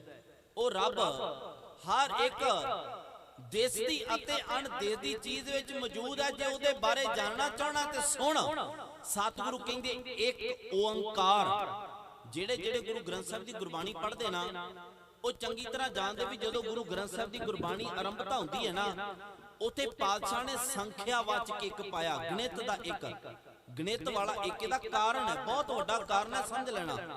ਇਹਦਾ ਕਾਰਨ ਕੀ ਹੈ? ਜੇ ਪਾਤਸ਼ਾਹ ਈੜੀ ਸਿਹਾਰੀ ਕੱਕਾ ਇੱਕ ਪਾਉਂਦੇ ਨਾ, ਤੇ ਮੇਰੇ ਵਰਗੇ ਉੱਠ ਕੇ ਹਰ ਇੱਕ ਨੇ ਸਿਹਾਰੀ ਦੇ ਅਰਥ ਵੱਖਰੇ ਕੱਢਨੇ ਸੀ, ਈੜੀ ਦੇ ਵੱਖਰੇ ਤੇ ਕੱਕੇ ਦੇ ਵੱਖਰੇ। ਸਤਿਗੁਰਾਂ ਨੇ ਇਹ ਉਲਝਣ ਨਹੀਂ ਪਾਈ, ਉਹਨਾਂ ਸੰਖਿਆਵਾਚਕ ਇੱਕ ਪਾਇਆ ਤਾਂ ਕਿ ਸਪਸ਼ਟ ਹੋ ਜਾਵੇ ਰੱਬ ਕੇਵਲ ਇੱਕ ਹੈ। ਕਦੇ ਇਹੀ ਨਾ ਪੀਰ ਦਸਤਗੀਰ ਨੇ 3 ਸਵਾਲ ਕੀਤੇ ਸੀ ਗੁਰੂ ਨਾਨਕ ਪਾਤਸ਼ਾਹ ਨੂੰ, ਇਦਾਂ ਦੇ ਉਹਨੇ ਸਵਾਲ ਕੀਤੇ ਸੀ ਰੱਬ ਬਾਰੇ। ਉਹ ਕਹਿੰਦਾ ਸੀ ਗੁਰੂ ਨਾਨਕ ਪਾਤਸ਼ਾਹ ਨੂੰ, ਕਹਿੰਦਾ ਮਹਾਰਾਜ ਤੁਸੀਂ ਦੇ ਕਹਿੰਦੇ ਹੋ ਵੀ ਲੱਖਾਂ ਹੀ ਪਤਾਲ ਹੈ, ਲੱਖਾਂ ਹੀ ਆਕਾਸ਼ ਹੈ, ਤੇ ਜੇ ਤੁਸੀਂ ਇੰਨਾ ਕੁਝ ਮੰਨਦੇ ਹੋ ਤੇ ਸਾਨੂੰ ਰੱਬ ਬਾਰੇ ਦੱਸੋ। ਮੇਰੇ ਤਿੰਨਾਂ ਸਵਾਲਾਂ ਦੇ ਜਵਾਬ ਦੇ ਦਿਓਗੇ? ਸਤਿਗੁਰਾਂ ਆਖਿਆ ਪੀਰ ਦਸਤਗੀਰ ਕਰ ਆਪਣੇ ਸਵਾਲ। ਉਹ ਕਹਿੰਦਾ ਮੇਰਾ ਪਹਿਲਾ ਸਵਾਲ ਕਾਬਲੇ ਗੌਰ ਸਵਾਲ ਸੀ ਤੇ ਕਾਬਲੇ ਗੌਰ ਜਵਾਬ ਸਨ। ਪੀਰ ਨੇ ਆਖਿਆ ਮੇਰਾ ਪਹਿਲਾ ਸਵਾਲ ਹੈ ਵੀ ਰੱਬ ਤੋਂ ਪਹਿਲਾਂ ਕੀ ਸੀ? ਸੁਣਨ ਵਾਲੀ ਗੱਲ ਹੈ, ਰੱਬ ਤੋਂ ਪਹਿਲਾਂ ਕੀ ਸੀ? ਮੇਰਾ ਦੂਸਰਾ ਸਵਾਲ ਹੈ ਵੀ ਰੱਬ ਪਾਇਆ ਕਿਵੇਂ ਜਾ ਸਕਦਾ? ਤੇ ਮੇਰਾ ਤੀਸਰਾ ਸਵਾਲ ਹੈ ਰੱਬ ਦੀ ਹੈਸੀਅਤ ਕਿੱਡੀ ਕੁ ਹੈ, ਉਹ ਕਿੰਨੀ ਕੁ ਸਮਰੱਥਾ ਦਾ ਮਾਲਕ ਹੈ, ਉਹ ਕੀ ਕਰ ਸਕਦਾ ਹੈ? ਤਿੰਨ ਸਵਾਲ। ਰੱਬ ਤੋਂ ਪਹਿਲਾਂ ਕੀ ਸੀ, ਰੱਬ ਪਾਇਆ ਕਿਵੇਂ ਜਾ ਸਕਦਾ, ਤੇ ਰੱਬ ਕਰ ਕੀ ਸਕਦਾ? ਸਤਿਗੁਰਾਂ ਨੇ ਆਖਿਆ ਪੀਰ ਜੀ ਤੁਹਾਡੇ ਗੁੱਟ ਤੇ ਤਵਸਬੀ ਹੈ, ਇਹਨੂੰ ਖੋਲੋ। ਉਹਨੇ ਖੋਲਿਆ। ਪਾਤਸ਼ਾਹ ਕਹਿੰਦੇ ਉਹਨੇ ਦੀ ਗੰਢ ਖੋਲੋ। ਗੰਢ ਖੋਲੀ। ਸਤਿਗੁਰੂ ਕਹਿੰਦੇ ਮਣਕੇ ਖਿਲਾਰ ਦਿਓ। ਮਣਕੇ ਖਿਲਰੇ। ਉਹਨਾਂ ਆਖਿਆ ਜਾਂ ਇਹਨਾਂ ਦੀ ਗਿਣਤੀ ਕਰੋ। ਉਹਨੇ ਗਿਣਤੀ ਸ਼ੁਰੂ ਕੀਤੀ। 1 2 3 4 5 ਤੱਕ ਪਹੁੰਚਿਆ। ਸਤਿਗੁਰੂ ਕਹਿੰਦੇ ਪੀਰ ਜੀ ਗਲਤ ਕਿਉਂ ਗਿਣਦੇ ਹੋ? ਠੀਕ ਗਿਣੋ ਨਾ, ਦੁਬਾਰਾ ਗਿਣੋ। ਪੀਰ ਨੇ ਫੇਰ 5 ਤੱਕ ਗਿਣਿਆ। ਸਤਿਗੁਰੂ ਕਹਿੰਦੇ ਪੀਰ ਜੀ ਅਜੇ ਵੀ ਗਲਤ ਗਿਣੀ ਜਾ ਰਹੇ ਜੇ, ਠੀਕ ਕਿਉਂ ਨਹੀਂ ਗਿਣਦੇ? ਇਸ ਨੂੰ ਸਹੀ ਤਰੀਕੇ ਨਾਲ ਗਿਣੋ। ਪੀਰ ਕਹਿੰਦਾ ਨਾਨਕ ਜੀ ਮੈਂ ਤੇ ਬਿਲਕੁਲ ਠੀਕ ਗਿਣ ਰਿਹਾ, ਜਿੱਥੇ ਮੈਂ ਹੁਣ ਗਲਤ ਹੋਇਆ ਤੇ ਮੈਨੂੰ ਟੋਕ ਜ਼ਰੂਰ ਦਿਓ। ਜਦੋਂ ਪੀਰ ਨੇ ਇੱਕ ਆਖਿਆ ਤੇ ਪਾਤਸ਼ਾਹ ਨੇ ਗੁੱਟ ਫੜ ਲਿਆ। ਕਹਿੰਦੇ ਪੀਰ ਜੀ ਤੁਸੀਂ ਗਲਤ ਗਿਣ ਰਹੇ ਹੋ, 1 ਤੋਂ ਪਹਿਲਾਂ ਗਿਣੋ। हैरान होके कहंदा महाराज एक तो पहला कुछ भी नहीं, एक तो पहला मैं की गिन सकदा, एक तो पहला ते कुछ भी नहीं। ते सतगुरु कहंदे पीर जी तुहाडे इस सवाल विच ही तुहाडा जवाब है, जे एक तो पहला कुछ नहीं ना फिर रब तो पहला भी कुछ नहीं सी, रब तो पहला रब ही सी। ਉਹਨੇ दूसरा सवाल किया, कहंदा मैनू ये दसो भी रब पाया किवें जा सकदा है, रब रहिंदा किथे है। सतगुरु कहंदे पीर जी दुध मंगाओ, एक भांडे विच दुध आ गया। सतगुरु कहंदे पीर जी इहदे विच दस सकदे जे भी की आ? पीर कहंदा महाराज इहदे विचों सियाणी औरत मक्खण भी कढ़ सकदी है, दही भी कढ़ सकदी है, बड़ा कुछ बना सकदी है। सतगुरु कहंदे पीर जी सानू सारे दुध दा इना मक्खण दही नहीं चाहिदा, इसे साबत दुध दे विचों सानू नाम मात्र साडी हाथ दी तली दे उत्ते मक्खण जां दही टिका दिओ। हैरान होके कहंदा महाराज इदां किवें होवेगा, इहनूं ते जाग लाउणी पवेगी, इहनूं रिड़कना पवेगा, फिर ये चीज़ां उत्पन्न होणीआं ने, उदां ते होणीआं नहीं। सतगुरु कहंदे पीर जी फिर तुहाडे सवाल विच ही तुहाडा जवाब आ गया। सतगुरु वेखो जवाब देण दा तरीका सी दलील दे नाल। पातशाह कहंदे तुहाडे सवाल विच ही तुहाडा जवाब आ गया।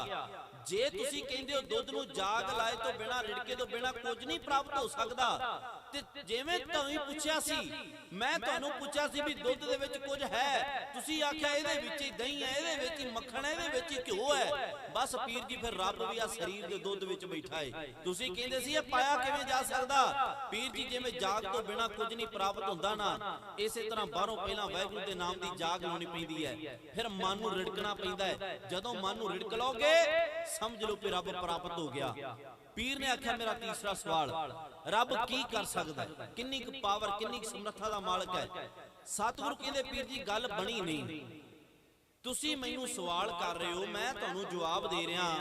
जवाब देने वाला उच्ची जगह ते बैठदा कि सवाल करने वाला? पीर कहंदा जी जिहड़ा सवाल करे वो हेठां बैठदा ते जवाब देने वाला उच्ची जगह ते।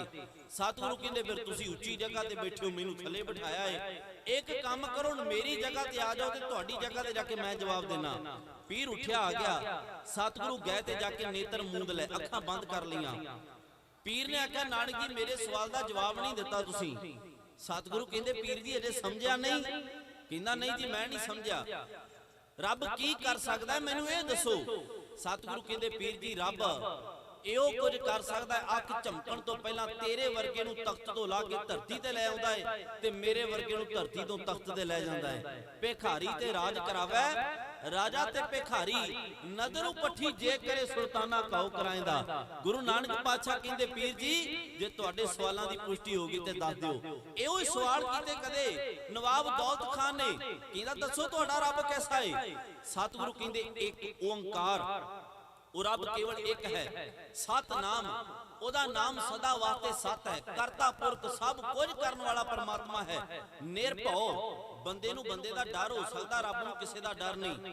निरवैर बंदे दा बंदे नाल वैर हो सकदा, रब दा किसे नाल वैर भी नहीं। अकाल ओ समय तो रहता है, काल विच नहीं। मूरत ओ मूरतां विच नहीं घड़िया जा सकदा, अजूनी ना ओ जूना विच आउंदा है। सह भंग ओदा प्रकाश अपने आप तो है, ओ मिलदा किवें है? ओ गुर प्रसाद, ओ गुरु दी कृपा सदका मिलदा है। सतगुरु कहंदे पीर जी ओ रब ਜਲ ਵਿੱਚ, ਥਲ ਵਿੱਚ, ਊਚ ਵਿੱਚ, ਨੀਚ ਵਿੱਚ, ਗਰੀਬ ਵਿੱਚ, ਅਮੀਰ ਵਿੱਚ, ਰਾਜੇ ਵਿੱਚ, ਰੰਕ ਵਿੱਚ, ਵੈਰੀ ਵਿੱਚ, ਮਿੱਤਰ ਵਿੱਚ, ਸੁਖੀ ਵਿੱਚ, ਦੁਖੀ ਵਿੱਚ, ਖੁਸ਼ੀ ਵਿੱਚ, ਗਮੀ ਵਿੱਚ, ਹਰ ਇੱਕ ਵਿੱਚ ਰੱਬ ਹੈ। God is omnipresent, God is omnipotent. ਪਰਮਾਤਮਾ ਪੱਤੇ ਪੱਤੇ ਵਿੱਚ ਮੌਜੂਦ ਹੈ, ਕਣ ਕਣ, ਜ਼ਰਰੇ ਜ਼ਰਰੇ ਵਿੱਚ ਮੌਜੂਦ ਹੈ। ਗੁਰੂ ਨਾਨਕ ਪਾਤਸ਼ਾਹ ਕਹਿੰਦੇ ਭਾਈ ਦੌਲਤ ਖਾਂ ਰੱਬ ਇੱਕ ਹੈ ਪਰ ਰੱਬ ਦੇ ਨਾਮ ਵੱਖਰੇ ਵੱਖਰੇ ਲੈ ਜਾਂਦੇ ਨੇ। ਕੋਈ ਉਸ ਨੂੰ ਰਾਮ ਆਖਦਾ, ਕੋਈ ਅੱਲਾ ਆਖਦਾ ਹੈ। ਜਿਹੜੇ ਗੁਰੂ ਗ੍ਰੰਥ ਸਾਹਿਬ ਦੀ ਬਾਣੀ ਪੜ੍ਹਦੇ ਉਹਨਾਂ ਨੂੰ ਤੇ ਸਮਝ ਜਲਦੀ ਪੈ ਜਾਵੇਗੀ ਕਿ ਰੱਬ ਨੂੰ ਵੱਖਰੇ ਵੱਖਰੇ ਨਾਵਾਂ ਨਾਲ ਗੁਰੂ ਗ੍ਰੰਥ ਸਾਹਿਬ ਦੇ ਵਿੱਚ ਯਾਦ ਕੀਤਾ ਗਿਆ। ਅੱਲਾ ਨੂੰ ਅੱਲਾ ਸ਼ਬਦ ਨਾਲ ਗੁਰੂ ਗ੍ਰੰਥ ਸਾਹਿਬ ਵਿੱਚ ਰੱਬ ਨੂੰ 46 ਵਾਰ ਯਾਦ ਕੀਤਾ ਗਿਆ। ਇਸੇ ਤਰ੍ਹਾਂ ਅੰਤਰਜਾਮੀ ਸ਼ਬਦ 60 ਵਾਰ, ਸਤਨਾਮ ਸ਼ਬਦ 59 ਵਾਰ, ਹਰ ਸ਼ਬਦ 8344 ਵਾਰ, ਕਰਤਾ ਸ਼ਬਦ 228 ਵਾਰ, ਕਿਸ਼ਨ ਸ਼ਬਦ 22 ਵਾਰ, ਗੋਪਾਲ ਸ਼ਬਦ 491 ਵਾਰ, ਗੋਬਿੰਦ ਸ਼ਬਦ 475 ਵਾਰ, ਜਗਦੀਸ਼ ਸ਼ਬਦ 60 ਵਾਰ, ਠਾकुर ਸ਼ਬਦ 216 ਵਾਰ, ਦਾਤਾ ਸ਼ਬਦ 151 ਵਾਰ, ਨਾਰਾਇਣ ਸ਼ਬਦ 99 ਵਾਰ, ਨਿਰੰਕਾਰ ਸ਼ਬਦ 29 ਵਾਰ, ਕਰਤਾਰ ਸ਼ਬਦ 220 ਵਾਰ, ਪ੍ਰਭੂ ਸ਼ਬਦ 1371 ਵਾਰ, ਪਰਮਾਤਮਾ ਸ਼ਬਦ 321 ਵਾਰ, ਪਰਮੇਸ਼ਵਰ ਸ਼ਬਦ 139 ਵਾਰ, ਰਾਮ ਸ਼ਬਦ 2533 ਵਾਰ, ਭਗਵਾਨ ਸ਼ਬਦ 30 ਵਾਰ, ਵਾਹਿਗੁਰੂ ਸ਼ਬਦ 13 ਵਾਰ ਤੇ ਵਾਹਿਗੁਰੂ ਸ਼ਬਦ 3 ਵਾਰ। ਰੱਬ ਨੂੰ ਵੱਖਰੇ ਵੱਖਰੇ ਨਾਮ ਨਾਲ ਗੁਰੂ ਗ੍ਰੰਥ ਸਾਹਿਬ ਦੀ ਬਾਣੀ ਵਿੱਚ ਯਾਦ ਕੀਤਾ ਗਿਆ ਹੈ। ਸਤਿਗੁਰਾਂ ਨੇ ਆਖਿਆ ਬਲਿਹਾਰੀ ਜਾਉ ਜੇਤੇ ਤੇਰੇ ਨਾਮ ਹੈ, ਮੈਂ ਸਦਕੇ ਜਾਣਾ ਪਰਮਾਤਮਾ ਜਿੰਨੇ ਵੀ ਤੇਰੇ ਨਾਮ ਲੈ ਜਾਂਦੇ ਨੇ। ਦੌਲਤ ਖਾਂ ਨੇ ਆਖਿਆ ਮਹਾਰਾਜ ਮੈਂ ਤੁਹਾਨੂੰ ਬੇਨਤੀ ਕਰਾਂ। ਸਤਿਗੁਰੂ ਕਹਿੰਦੇ ਕਰ। ਕਹਿੰਦਾ ਪਾਤਸ਼ਾਹ ਤੁਸੀਂ ਕਹਿੰਦੇ ਵੀ ਮੈਨੂੰ ਰਾਮ ਤੇ ਅੱਲਾ ਵਿੱਚ ਕੋਈ ਫਰਕ ਨਹੀਂ ਜਾਪਦਾ, ਮੰਦਰ ਤੇ ਮਸਜਿਦ ਵਿੱਚ ਕੋਈ ਅੰਤਰ ਨਹੀਂ ਜਾਪਦਾ, ਫਿਰ ਇੱਕ ਬੇਨਤੀ ਪ੍ਰਵਾਨ ਕਰੋਗੇ? ਸਤਿਗੁਰੂ ਕਹਿੰਦੇ ਦੱਸੋ। ਕਹਿੰਦਾ ਜ਼ੋਹਰ ਦੀ ਨਮਾਜ਼ ਦਾ ਵਕਤ ਹੋ ਚੁੱਕਾ ਹੈ, ਮਸਜਿਦ ਵਿੱਚ ਚੱਲ ਕੇ ਮੇਰੇ ਨਾਲ ਨਮਾਜ਼ ਅਦਾ ਕਰ ਸਕਦੇ ਕਿਉਂਕਿ ਤੁਸੀਂ ਰਾਮ ਤੇ ਅੱਲਾ ਵਿੱਚ ਫਰਕ ਹੀ ਨਹੀਂ ਸਮਝਦੇ। ਆ ਸ਼ਬਦ ਮੈਂ ਤੁਹਾਡੇ ਨਾਲ ਸਾਂਝਾ ਕਰਨ ਲੱਗਾ, ਇਹਨੂੰ ਬੜੇ ਧਿਆਨ ਨਾਲ ਵਾਚਿਓ ਕਿਉਂਕਿ ਇਹਨਾਂ ਸ਼ਬਦਾਂ ਨੂੰ ਆਧਾਰ ਬਣਾ ਕੇ ਮੈਂ ਅੱਜ ਦੇ ਪ੍ਰਸੰਗ ਦਾ ਰਿਜ਼ਲਟ ਕੱਢਣਾ। ਅੱਜ ਮੈਂ 2-3 ਸ਼ਬਦ ਸਾਂਝੇ ਕਰ ਲੱਗਾ। ਪੀਰ ਨਵਾਬ ਦੌਲਤ ਖਾਂ ਨੇ ਆਖਿਆ ਸੀ ਮਹਾਰਾਜ ਮਸਜਿਦ ਵਿੱਚ ਚੱਲ ਕੇ ਸਾਡੇ ਨਾਲ ਨਮਾਜ਼ ਅਦਾ ਕਰ ਸਕਦੇ ਨੇ। ਆ ਸਤਿਗੁਰੂ ਦਾ ਜਵਾਬ ਕਿਸੇ ਜ਼ਿਹਨ ਵਿੱਚ ਬਿਠਾਉਣਾ। ਪਾਤਸ਼ਾਹ ਕਹਿੰਦੇ ਨਵਾਬ ਦੌਲਤ ਖਾਂ ਨੂੰ ਕਹਿੰਦੇ ਦੌਲਤ ਖਾਨ ਅਸੀਂ ਤੇਰੇ ਨਾਲ ਚੱਲਾਂਗੇ, ਮਸਜਿਦ ਵਿੱਚ ਜਾਵਾਂਗੇ, ਜੇ ਸੱਚੇ ਦਿਲੋਂ ਨਮਾਜ਼ ਪੜ੍ਹੀ ਜਾਣੀ ਹੈ ਤੇ ਨਾਨਕ ਜ਼ਰੂਰ ਪੜ੍ਹੇਗਾ। ਸ਼ਬਦ ਸੁਣਨ ਵਾਲਾ ਹੈ, ਜੇ ਸੱਚੇ ਦਿਲੋਂ ਨਮਾਜ਼ ਪੜ੍ਹੀ ਜਾਣੀ ਹੈ ਤੇ ਨਾਨਕ ਜ਼ਰੂਰ ਪੜ੍ਹੇਗਾ। ਹੁਣ ਨਵਾਬ ਵੀ ਉੱਠ ਪਿਆ, ਮੁੱਲਾ ਵੀ ਉੱਠ ਪਿਆ, ਗੁਰੂ ਨਾਨਕ ਪਾਤਸ਼ਾਹ ਵੀ ਉੱਠ ਪਿਆ, ਜਮਾਤ ਵੀ ਉੱਠ ਪਈ ਤੇ ਪੰਜਵਾਂ ਢਾਣਾ ਘੋਰ ਬੈਠਾ ਸੀ ਉੱਥੇ। ਆ ਢਾਡੀ ਸਿੰਘਾਂ ਨੇ ਨਾ ਇੱਕ ਕਵਿਤਾ ਸਾਂਝਾ ਕਰਨਾ ਹੈ ਤੁਹਾਡੇ ਨਾਲ। ਮੇਰੇ ਪੜਦਾਦਾ ਉਸਤਾਦ ਗਿਆਨੀ ਸੋਹਣ ਸਿੰਘ ਸੀਤਲ ਸਾਹਿਬ ਜੀ ਦੀ ਮੁਬਾਰਕ ਕਲਮ ਤੋਂ ਲਿਖਿਆ। ਆ ਵੇਖਿਓ ਹੁਣ ਇੱਕ ਕਵਿਤਾ ਦੇ ਵਿੱਚ ਕਿਹੜੀਆਂ ਕਿਹੜੀਆਂ ਘਟਨਾ ਵਾਪਰੀਆਂ, ਇਹ ਮੈਂ ਨਹੀਂ ਸਾਂਝੀਆਂ ਕਰਨੀਆਂ, ਇਹ ਕਰਨਗੇ। ਇਹਦੇ ਨਾਲ ਤੁਹਾਡੀ ਸੁਰਤੀ ਵੀ ਟਿਕੀ ਰਹੇਗੀ। ਪਹਿਲਾਂ ਤੇ ਉੱਠਿਆ ਨਵਾਬ ਤੇ ਮੁੱਲਾ ਦੋਵੇਂ ਚੱਲੇ ਨੇ ਮਸਜਿਦ ਵੱਲ। ਗੁਰੂ ਨਾਨਕ ਪਾਤਸ਼ਾਹ ਨਾਲ ਜਮਾਤ ਦੇ ਨਾਲ ਪੰਜਵਾਂ ਢਾਣਾ ਕੌਣ ਹੈ? ਇੱਕ ਬਿੱਤ ਦੇ ਵਿੱਚ ਹੈ। ਫਿਰ ਗੁਰੂ ਪਾਤਸ਼ਾਹ ਮਸਜਿਦ ਵੱਲੋਂ ਤੁਰੇ ਜਾ ਰਹੇ ਤੇ ਇੱਕ ਸਹੇਲੀ ਭੱਜੀ ਭੱਜੀ ਬੇਬੇ ਨਾਨਕੀ ਦੇ ਕੋਲ ਗਈ। ਉਹਨੇ ਜਾ ਕੇ ਬੇਬੇ ਨਾਨਕੀ ਦੇ ਕੰਨ ਵਿੱਚ ਕੁਝ ਆਖਿਆ। ਹੁਣ ਉਹਨੇ ਆਖਿਆ ਕਿ ਅੱਗੋਂ ਬੇਬੇ ਨਾਨਕੀ ਨੇ ਕੀ ਜਵਾਬ ਦਿੱਤਾ, ਥੋੜੀ ਸੁਰਤੀ ਟਿਕਾ ਕੇ ਸੁਣਿਓ। ਹੋਰ ਤੁਹਾਡਾ ਪ੍ਰਸੰਗ ਵੱਲ ਖਿੱਚ ਖਿਚਾਓ ਬਣੇਗਾ, ਤੁਹਾਡਾ ਦਿਲ ਪ੍ਰਸੰਗ ਵੱਲ ਲੱਗੇਗਾ। ਸਰਵਣ ਕਰਨ ਦਾ ਯਤਨ ਕਰਿਓ। ਨਵਾਬ ਮੁੱਲਾ ਗੁਰੂ ਨਾਨਕ ਪਾਤਸ਼ਾਹ ਜਮਾਤ ਤੇ ਪੰਜਵਾਂ ਢਾਣਾ ਕਿਹੜਾ ਚੱਲਿਆ ਮਸਜਿਦ ਵੱਲ। ਬੀਬੀ ਨਾਨਕੀ ਨੂੰ ਬੇਬੇ ਨਾਨਕੀ ਨੂੰ ਉਹਦੀ ਸਹੇਲੀ ਜਾ ਕੇ ਕੀ ਕਹਿੰਦੀ ਹੈ ਤੇ ਅੱਗੋਂ ਬੇਬੇ ਨਾਨਕੀ ਨੇ ਕੀ ਜਵਾਬ ਦਿੰਦੇ ਨੇ। ਢਾਡੀ ਕਲਾ ਦੀ ਸੁੰਦਰ ਵਣਗੀ ਕਵਿਤ ਢਾਡੀ ਸਿੰਘ ਸਾਂਝਾ ਕਰੋ।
तीजा नाले ओना रलिया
लगे बत्ते हो रहा खास की तमाशा वेखू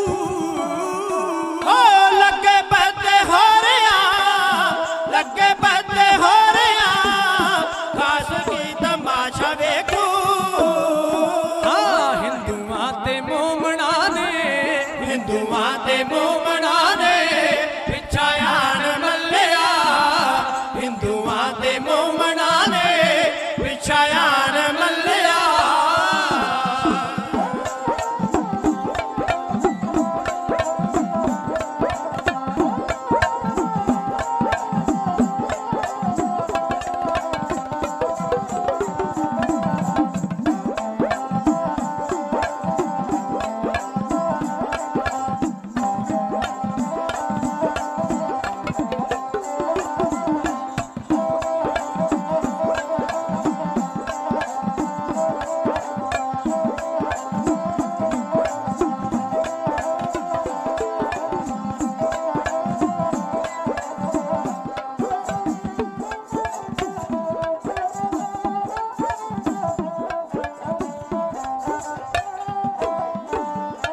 भैन नानकी नू जाके दसिया सहेलियां ने भैन तेरा वीरो मुसलमान चलिया सारियां दे दिल विचों डोल गए शीतल जी एक ना सिदक बेबे नानकी दा हलिया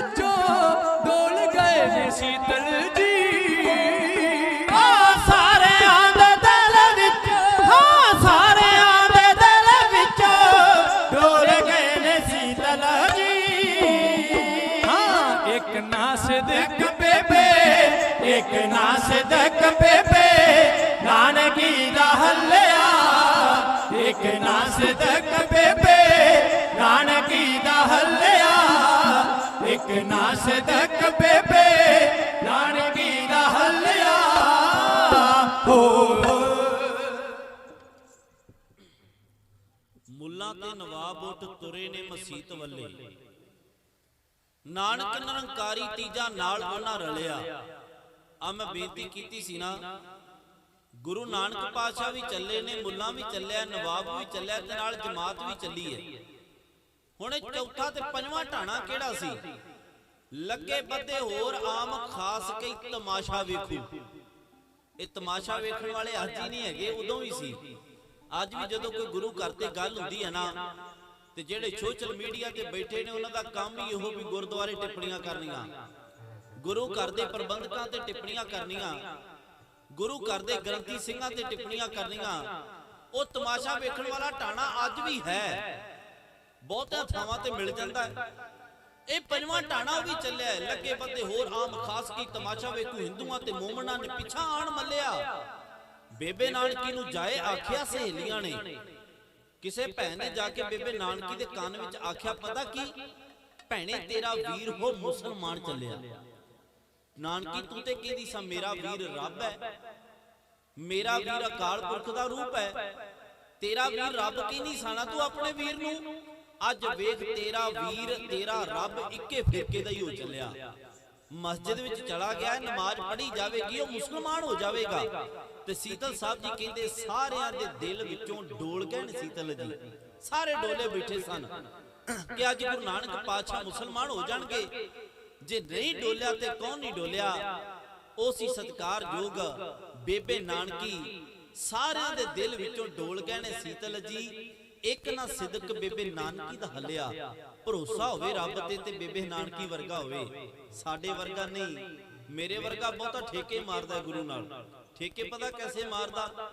ਕਿ ਜੇ ਮਹਾਰਾਜ, ਪਹਿਲੀ ਗੱਲ ਤੇ ਸਾਨੂੰ ਯਕੀਨ ਨਹੀਂ ਵੀ ਜਿਸ ਪਰਮਾਤਮਾ ਨੇ ਬਿਨਾਂ ਕੰਨਾਂ ਤੋਂ ਆਸਮਾਨ ਖਿਲਾਰਿਆ, ਬਿਨਾਂ ਲੱਤਾਂ ਤੋਂ ਧਰਤੀ ਖਿਲਾਰੀ, ਆ ਮਿੱਟੀ ਦਾ ਮਾਧੋ ਸਾਜ ਕੇ ਦੁਨੀਆ ਦੇ ਉੱਤੇ ਘੱਲ ਦਿੱਤਾ, ਫ੍ਰੀ ਆਕਸੀਜਨ ਦੇਈ ਜਾ ਰਿਹਾ, ਉਹ ਰੱਬ ਤੇ ਭਰੋਸਾ ਹੀ ਕੋਈ ਨਹੀਂ। ਅਸੀਂ ਕਹਿਣਾ ਜੇ ਮਹਾਰਾਜ ਮੇਰਾ ਪੁੱਤਰ ਵਿਦੇਸ਼ ਚਲਾ ਗਿਆ, ਜੇ ਚਲਾ ਗਿਆ, ਜੇ ਤੂੰ ਘੱਲ ਦਿੱਤਾ ਤੇ ਯਕੀਨ ਥੋੜਾ ਵੀ ਨੇ ਘੱਲਣਾ। ਨਿੱਕੇ ਮੋਟੇ 5 ਬੈਂਡ ਲੈਣੇ ਹੋਣ ਤੇ ਤਾਂ ਵੀ ਮਹਾਰਾਜ ਨਾਲ ਠੇਕਾ ਵੀ ਜੇ ਮੇਰਾ ਪੁੱਤਰ ਧੀ ਵਿਦੇਸ਼ ਚਲਾ ਗਿਆ ਨਾ ਆਈਲੈਟਸ ਕਰਕੇ। ਇੱਕ ਛੋਟਾ ਜਿਹਾ ਟੈਸਟ ਹੈ IELTS, international English language testing system, ਅੰਤਰਰਾਸ਼ਟਰੀ ਅੰਗਰੇਜ਼ੀ ਭਾਸ਼ਾ ਸਿੱਖਣ ਦਾ ਇੱਕ ਤਰੀਕਾ ਹੈ, ਹੋਰ ਬਹੁਤਾ ਕੁਝ ਨਹੀਂ। ਅਸੀਂ ਕਹਿੰਦੇ ਵੀ ਜੇ ਸਾਡਾ ਪੁੱਤਰ ਟੈਸਟ ਪਾਸ ਕਰ ਗਿਆ ਤੇ ਫਿਰ ਤੇਰੇ ਅਖੰਡ ਪਾਠ, ਵਰਨਾ ਨਹੀਂ। ਭਰੋਸਾ ਥੋੜਾ ਜਿਹਾ ਭਰੋਸਾ ਹੋਵੇ ਤੇ ਕਹੀਏ ਵੀ ਮਹਾਰਾਜ ਅਸੀਂ ਤੇਰੇ ਪਹਿਲਾਂ ਅਖੰਡ ਪਾਠ ਸਾਹਿਬ ਕਰਾਉਣਾ, ਕਿਉਂਕਿ ਸਾਨੂੰ ਯਕੀਨ ਤੂੰ ਘੱਲਣਾ ਹੀ ਘੱਲਣਾ। ਸਾਡਾ ਪੁੱਤਰ ਜੇ ਭਰਤੀ ਹੋ ਗਿਆ ਨਾ ਤੇ ਫਿਰ ਪਹਿਲੀ ਤਨਖਾਹ ਤੇਰੇ, ਨਹੀਂ ਤੇ ਬਾਬਾ ਜੀ ਤੁਸੀਂ ਆਪਣੇ ਕਰੇ, ਅਸੀਂ ਆਪਣੇ ਕਰੇ। ਕਿਉਂਕਿ ਸਾਡੀ ਆਦਤ ਅਸੀਂ ਠੇਕਾ ਬੜਾ ਮਾਰਦੇ ਹਾਂ। ਅਸੀਂ ਪਹਿਲਾਂ ਸੋਚਦੇ ਵੀ ਸਾਨੂੰ ਇਹਦੇ ਵਿੱਚੋਂ ਪ੍ਰੋਫਿਟ ਕੀ ਹੋਣਾ ਹੈ, ਕੀ ਬੈਨੀਫਿਟ ਨਿਕਲੇਗਾ ਇਹਦੇ ਵਿੱਚੋਂ। ਸਾਡੀ ਸੋਚ ਹੈ, ਇੱਥੋਂ ਤੱਕ ਸਾਡੀ ਸੋਚ ਅਟਕ ਗਈ। ਪਰ ਬੇਬੇ ਨਾਨਕੀ ਦਾ ਭਰੋਸਾ ਕੀ ਹੈ? ਕਿਸੇ ਨੇ ਪਹਿਲਾਂ ਵੀ ਆਖਿਆ ਸੀ ਨਾਨਕੀ ਤੇਰਾ ਵੀਰ ਵੇਈ ਵਿੱਚ ਡੁੱਬ ਕੇ ਮਰ ਗਿਆ। ਤੇ ਭੈਣ ਨਾਨਕੀ ਨੇ ਉਦੋਂ ਵੀ ਆਖਿਆ ਸੀ ਭਲਿਓ ਲੋਕੋ, ਮੈਂ ਤੇ ਤੁਹਾਨੂੰ ਉਦੋਂ ਵੀ ਆਖਿਆ ਸੀ ਕਿ ਰੱਬ ਕਦੀ ਡੁੱਬਦਾ ਨਹੀਂ, ਰੱਬ ਡੁੱਬਿਆਂ ਦੇ ਬੇੜੇ ਪਾਰ ਲਾਉਂਦਾ ਹੈ। ਤੁਸੀਂ ਅੱਜ ਕਹਿੰਦੇ ਹੋ ਮੇਰਾ ਵੀਰ ਮੁਸਲਮਾਨ ਹੋਣ ਚਲਾ ਗਿਆ, ਮੈਂ ਤੁਹਾਨੂੰ ਅੱਜ ਵੀ ਆਖਦੀ ਹਾਂ ਮੇਰਾ ਵੀਰ ਮੁਸਲਮਾਨ ਹੋਣ ਵਾਸਤੇ ਨਹੀਂ ਗਿਆ। ਜਿਹੜੇ ਲੋਕ ਮੁਸਲਮਾਨ ਹੋ ਕੇ ਕੁਰਾਹੇ ਬਹਿ ਚੁੱਕੇ ਨੇ, ਉਹਨਾਂ ਨੂੰ ਸੱਚ ਦੇ ਰਸਤੇ ਤੇ ਪਾਉਣ ਵਾਸਤੇ ਮੇਰਾ ਵੀਰ ਮਸਜਿਦ ਵਿੱਚ ਗਿਆ ਹੋਵੇਗਾ। ਭੈਣ ਨਾਨਕੀ ਵਰਗਾ ਵਿਸ਼ਵਾਸ ਚਾਹੀਦਾ, ਭਾਈ ਮਰਦਾਨੇ ਵਰਗਾ ਵਿਸ਼ਵਾਸ ਚਾਹੀਦਾ। ਭਾਈ ਮਰਦਾਨਾ ਵੇਈ ਦੇ ਕੰਢੇ ਤੇ ਬੈਠਾ, ਉਹ ਭਾਈ ਮਰਦਾਨਾ ਜਦੋਂ ਗੁਰੂ ਨਾਨਕ ਪਾਤਸ਼ਾਹ ਗਲੀਆਂ ਵਿੱਚੋਂ ਲੰਘ ਰਿਹਾ ਸੀ ਤੇ ਇੱਕ ਮਾਂ ਨੇ ਆਵਾਜ਼ ਮਾਰੀ, ਉਹਨੇ ਆਖਿਆ ਵੇ ਮਰ ਜਾਣਿਆ।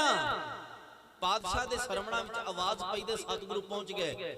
ਕਹਿਣ ਲੱਗੇ ਮਾਂ ਹੱਦ ਹੋ ਗਈ, ਕੋਈ ਮਾਂ ਆਪਣੇ ਪੁੱਤਰ ਨੂੰ ਮਰ ਜਾਣਾ ਕਹਿ ਕੇ ਬੁਲਾਉਂਦੀ ਹੈ, ਤੂੰ ਆਪਣੇ ਪੁੱਤਰ ਨੂੰ ਮਰ ਜਾਣਿਆ ਕਹਿ ਕੇ ਬੁਲਾ ਰਹੀ ਹੈ। ਤੇ ਉਸ ਮਾਂ ਨੇ ਆਖਿਆ ਨਾਨਕ ਤੂੰ ਜਾਣਦਾ ਨਹੀਂ, ਇਸ ਤੋਂ ਪਹਿਲਾਂ ਇਹਦੇ 7 ਭਰਾ ਆਏ ਦੁਨੀਆ ਤੇ 7 ਮਰ ਗਏ। ਮੈਨੂੰ ਪਤਾ ਮਰਦੇ ਇਹਨੇ ਵੀ ਜਾਣਾ, ਮੈਂ ਇਹਦਾ ਨਾਂ ਹੀ ਮਰ ਜਾਣਾ ਰੱਖ ਦਿੱਤਾ। ਤੇ ਪਾਤਸ਼ਾਹ ਨੇ ਆਖਿਆ ਮਾਂ ਜਦੋਂ ਤੱਕ ਕਿ ਦੁਨੀਆ ਤੇ ਮਨੁੱਖ ਨਾਂ ਦੀ ਕੋਈ ਚੀਜ਼ ਰਹੇਗੀ ਤੇਰਾ ਪੁੱਤਰ ਮਰੇਗਾ ਨਹੀਂ, ਸਦਾ ਲਈ ਅਮਰ ਹੋ ਜਾਵੇਗਾ। ਜਦੋਂ ਗੁਰੂ ਨਾਨਕ ਪਾਤਸ਼ਾਹ ਨੂੰ ਯਾਦ ਕਰਦੇ ਹੋ ਨਾਲ ਉਸ ਭਾਈ ਮਰਦਾਨੇ ਦਾ ਜ਼ਿਕਰ ਜ਼ਰੂਰ ਹੁੰਦਾ ਹੈ। ਜ਼ਰੂਰ ਉਸ ਦਾ ਜ਼ਿਕਰ ਹੁੰਦਾ ਹੈ। ਉਹ ਭਾਈ ਮਰਦਾਨਾ ਵੀ ਕਦੇ ਵੇਈ ਦੇ ਕੰਢੇ ਤੇ ਉਡੀਕ ਕਰਦਾ ਸੀ ਮਹਾਰਾਜ ਦੀ। ਰਾਈ ਆਖਦੇ ਸਨ, ਉਹ ਦੁਨੀਆ ਦੇ ਭਲੇ ਲੋਕ ਬੜੇ ਵੇਖੇ, ਪਰ ਤੇਰੇ ਵਰਗਾ ਭੋਲਾ ਬੰਦਾ ਨਹੀਂ ਵੇਖਾ। 3 ਦਿਨ ਹੋ ਗਏ ਤੇਰੇ ਗੁਰੂ ਨੂੰ ਵੇਈ ਵਿੱਚ ਵੜਿਆ, ਅਜੇ ਕਿਉਂ ਉਡੀਕਦਾ ਹੈ? ਘਰੇ ਚਲਿਆ ਜਾ, ਉਹਨਾਂ ਦੇ ਘਰ ਵਾਲਿਆਂ ਨੂੰ ਖਬਰਸਾਰ ਕਰ, ਉਹਦੀ ਅੰਤਮ ਕਿਰਿਆ ਕਰਦੇ ਨੂੰ ਵਾਪਸ ਨਹੀਂ ਆਉਣ ਵਾਲਾ। ਭਾਈ ਮਰਦਾਨਾ ਕਹਿੰਦਾ ਸੀ, ਮੇਰਾ ਗੁਰੂ ਜ਼ਰੂਰ ਆਵੇਗਾ, ਮੈਨੂੰ ਯਕੀਨ ਹੈ। ਫਿਰ ਉਹ ਗੁਰੂ ਨਾਨਕ ਪਾਤਸ਼ਾਹ ਨੇ ਉਹਦੀ ਸ਼ਰਧਾ ਪੂਰੀ ਕੀਤੀ। ਭਰੋਸਾ ਹੋਵੇ ਭਾਈ ਮਰਦਾਨੇ ਵਰਗਾ, ਭਰੋਸਾ ਹੋਵੇ ਤੇ ਬੇਬੇ ਨਾਨਕੀ ਵਰਗਾ। ਬੇਬੇ ਨਾਨਕੀ ਨੇ ਆਖਿਆ, ਭਾਈ ਮੇਰਾ ਵੀਰ ਮੁਸਲਮਾਨ ਹੋਣ ਵਾਸਤੇ ਨਹੀਂ ਗਿਆ, ਉਹ ਤੇ ਦੂਈ ਦੀ ਭਾਵਨਾ ਵਿੱਚੋਂ ਲੋਕਾਂ ਨੂੰ ਕੱਢਣ ਆਇਆ ਹੈ। ਗੁਰੂ ਨਾਨਕ ਪਾਤਸ਼ਾਹ ਮਸਜਿਦ ਵਿੱਚ ਪਹੁੰਚ ਗਏ। ਨਵਾਬ ਨੇ ਆਖਿਆ, ਨਾਨਕ ਜੀ ਤੁਸੀਂ ਅੱਜ ਤੋਂ ਪਹਿਲਾਂ ਨਮਾਜ਼ ਕਦੀ ਅਦਾ ਕੀਤੀ ਨਹੀਂ, ਹੁਣ ਤੁਹਾਨੂੰ ਮੁੱਲਾ ਦੱਸੇਗਾ ਵੀ ਨਮਾਜ਼ ਅਦਾ ਹੋਣੀ ਕਿਵੇਂ। ਆ ਕਲੀ ਹੈ, ਸਾਡੀਆਂ ਕਲੀਆਂ ਬੜੀਆਂ ਸਤਿਕਾਰਯੋਗ ਨੇ। ਢਾਡੀ ਕਲਾ ਦੇ ਵਿੱਚ ਬੜੀਆਂ ਕਾਬਲੇ ਗੌਰ ਵਣਗੀਆਂ ਜਿਨ੍ਹਾਂ ਨੂੰ ਅਸੀਂ ਵਿਸਾਰਦੇ ਜਾਂਦੇ ਆ। ਪਰ ਮੇਰੇ ਪੂਜਾ ਪਿਤਾ ਉਸਤਾਦ ਗਿਆਨੀ ਮਿਲਖਾ ਸਿੰਘ ਮੌਜੀ ਸਾਹਿਬ, ਦਾਦਾ ਉਸਤਾਦ ਗਿਆਨੀ ਕੁਲਵੰਤ ਸਿੰਘ ਬੀਏ ਸਾਹਿਬ ਕੈਨੇਡਾ ਵਾਲੇ ਅਤੇ ਪੜਦਾਦਾ ਉਸਤਾਦ ਗਿਆਨੀ ਸੋਹਣ ਸਿੰਘ ਸੀਤਲ ਸਾਹਿਬ ਜੀ ਦੀ ਇਸ ਸੰਪਰਦਾ ਨੂੰ ਹਦਾਇਤ ਹੈ ਕਿ ਨਰੋਲ ਢਾਡੀ ਕਲਾ ਯਤਨ ਕਰੋ ਸਟੇਜ ਤੇ ਗਾਈ ਜਾਵੇ। ਉਹ ਢਾਡੀ ਕਲਾ ਵਿੱਚ ਇੱਕ ਸੁੰਦਰ ਕਾਬਲੇ ਗੌਰ ਵਣਗੀ ਹੈ, ਕਾਬਲੇ ਗੌਰ ਹੀ ਬੋਲ ਹੈ। ਇਹਨੂੰ ਕਲੀ ਕਿਹਾ ਜਾਂਦਾ ਹੈ। ਥੋੜਾ ਜਿਹਾ ਸੁਰਤੀ ਤੁਹਾਡੀ ਹੋਰ ਜੁੜ ਜਾਵੇ। ਕਲੀ ਦੇ ਵਿੱਚ ਹੋਣਾ ਕੀ ਹੈ ਮੈਂ ਤੁਹਾਡੇ ਤੇ ਛੱਡਣ ਲੱਗਾ। ਇਹਨਾਂ ਨੇ ਸਾਂਝੀ ਕਰਨੀ ਹੈ, ਸਰਵਣ ਤੁਸੀਂ ਆਪਣੇ ਆਪ ਕਰਿਓ, ਸੋਚ ਸ਼ਕਤੀ ਆਪਣੀ ਨਾਲ ਦੌੜਾਇਓ। ਇੱਕ ਦੇ ਮਾਝੇ ਵਿੱਚ ਖਲੋਤੇ ਨੇ ਪਾਤਸ਼ਾਹ। ਨਵਾਬ ਨੇ ਮੁੱਲਾਂ ਨੂੰ ਆਖਿਆ, ਮੁੱਲਾਂ ਜੀ ਤੁਸੀਂ ਗੁਰੂ ਨਾਨਕ ਪਾਤਸ਼ਾਹ ਨੂੰ ਦੱਸੋ ਇਹ ਨਮਾਜ਼ ਕਿਵੇਂ ਅਦਾ ਕਰਨਗੇ। ਮੁੱਲਾਂ ਕਿਵੇਂ ਦੱਸਦਾ ਗੁਰੂ ਨਾਨਕ ਪਾਤਸ਼ਾਹ ਨੂੰ ਨਮਾਜ਼ ਅਦਾ ਹੋ ਰਹੀ ਹੈ ਕਿ ਨਹੀਂ ਹੋ ਰਹੀ। ਇਹ ਸਾਰੀ ਕੁਝ ਘਟਨਾ ਕਰਮ ਨੂੰ ਇੱਕ ਕਲੀ ਦੇ ਰਾਹੀਂ ਆਪ ਜੀ ਦੇ ਸਾਹਮਣੇ ਬਿਆਨ ਕੀਤਾ ਜਾ ਰਿਹਾ ਹੈ। ਸਰਵਣ ਕਰੀਏ ਉਸ ਵੇਲੇ ਦਾ ਸੀਨ। ਮਨਵੀਰ ਸਿੰਘ ਬੀਏ ਪਉ ਵਿੰਡ ਦਾ ਢਾਡੀ ਖਾਨਾ ਸ਼ਬਦਾਂ ਵਿੱਚ ਬੇਨਤੀ ਇੰਜ ਕਰਦਾ।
कर कर मर गए खप खपा के, दोवें सजदे कर कर मर गए खप खपा के, दोवें सजदे कर कर मर गए खप खपा के।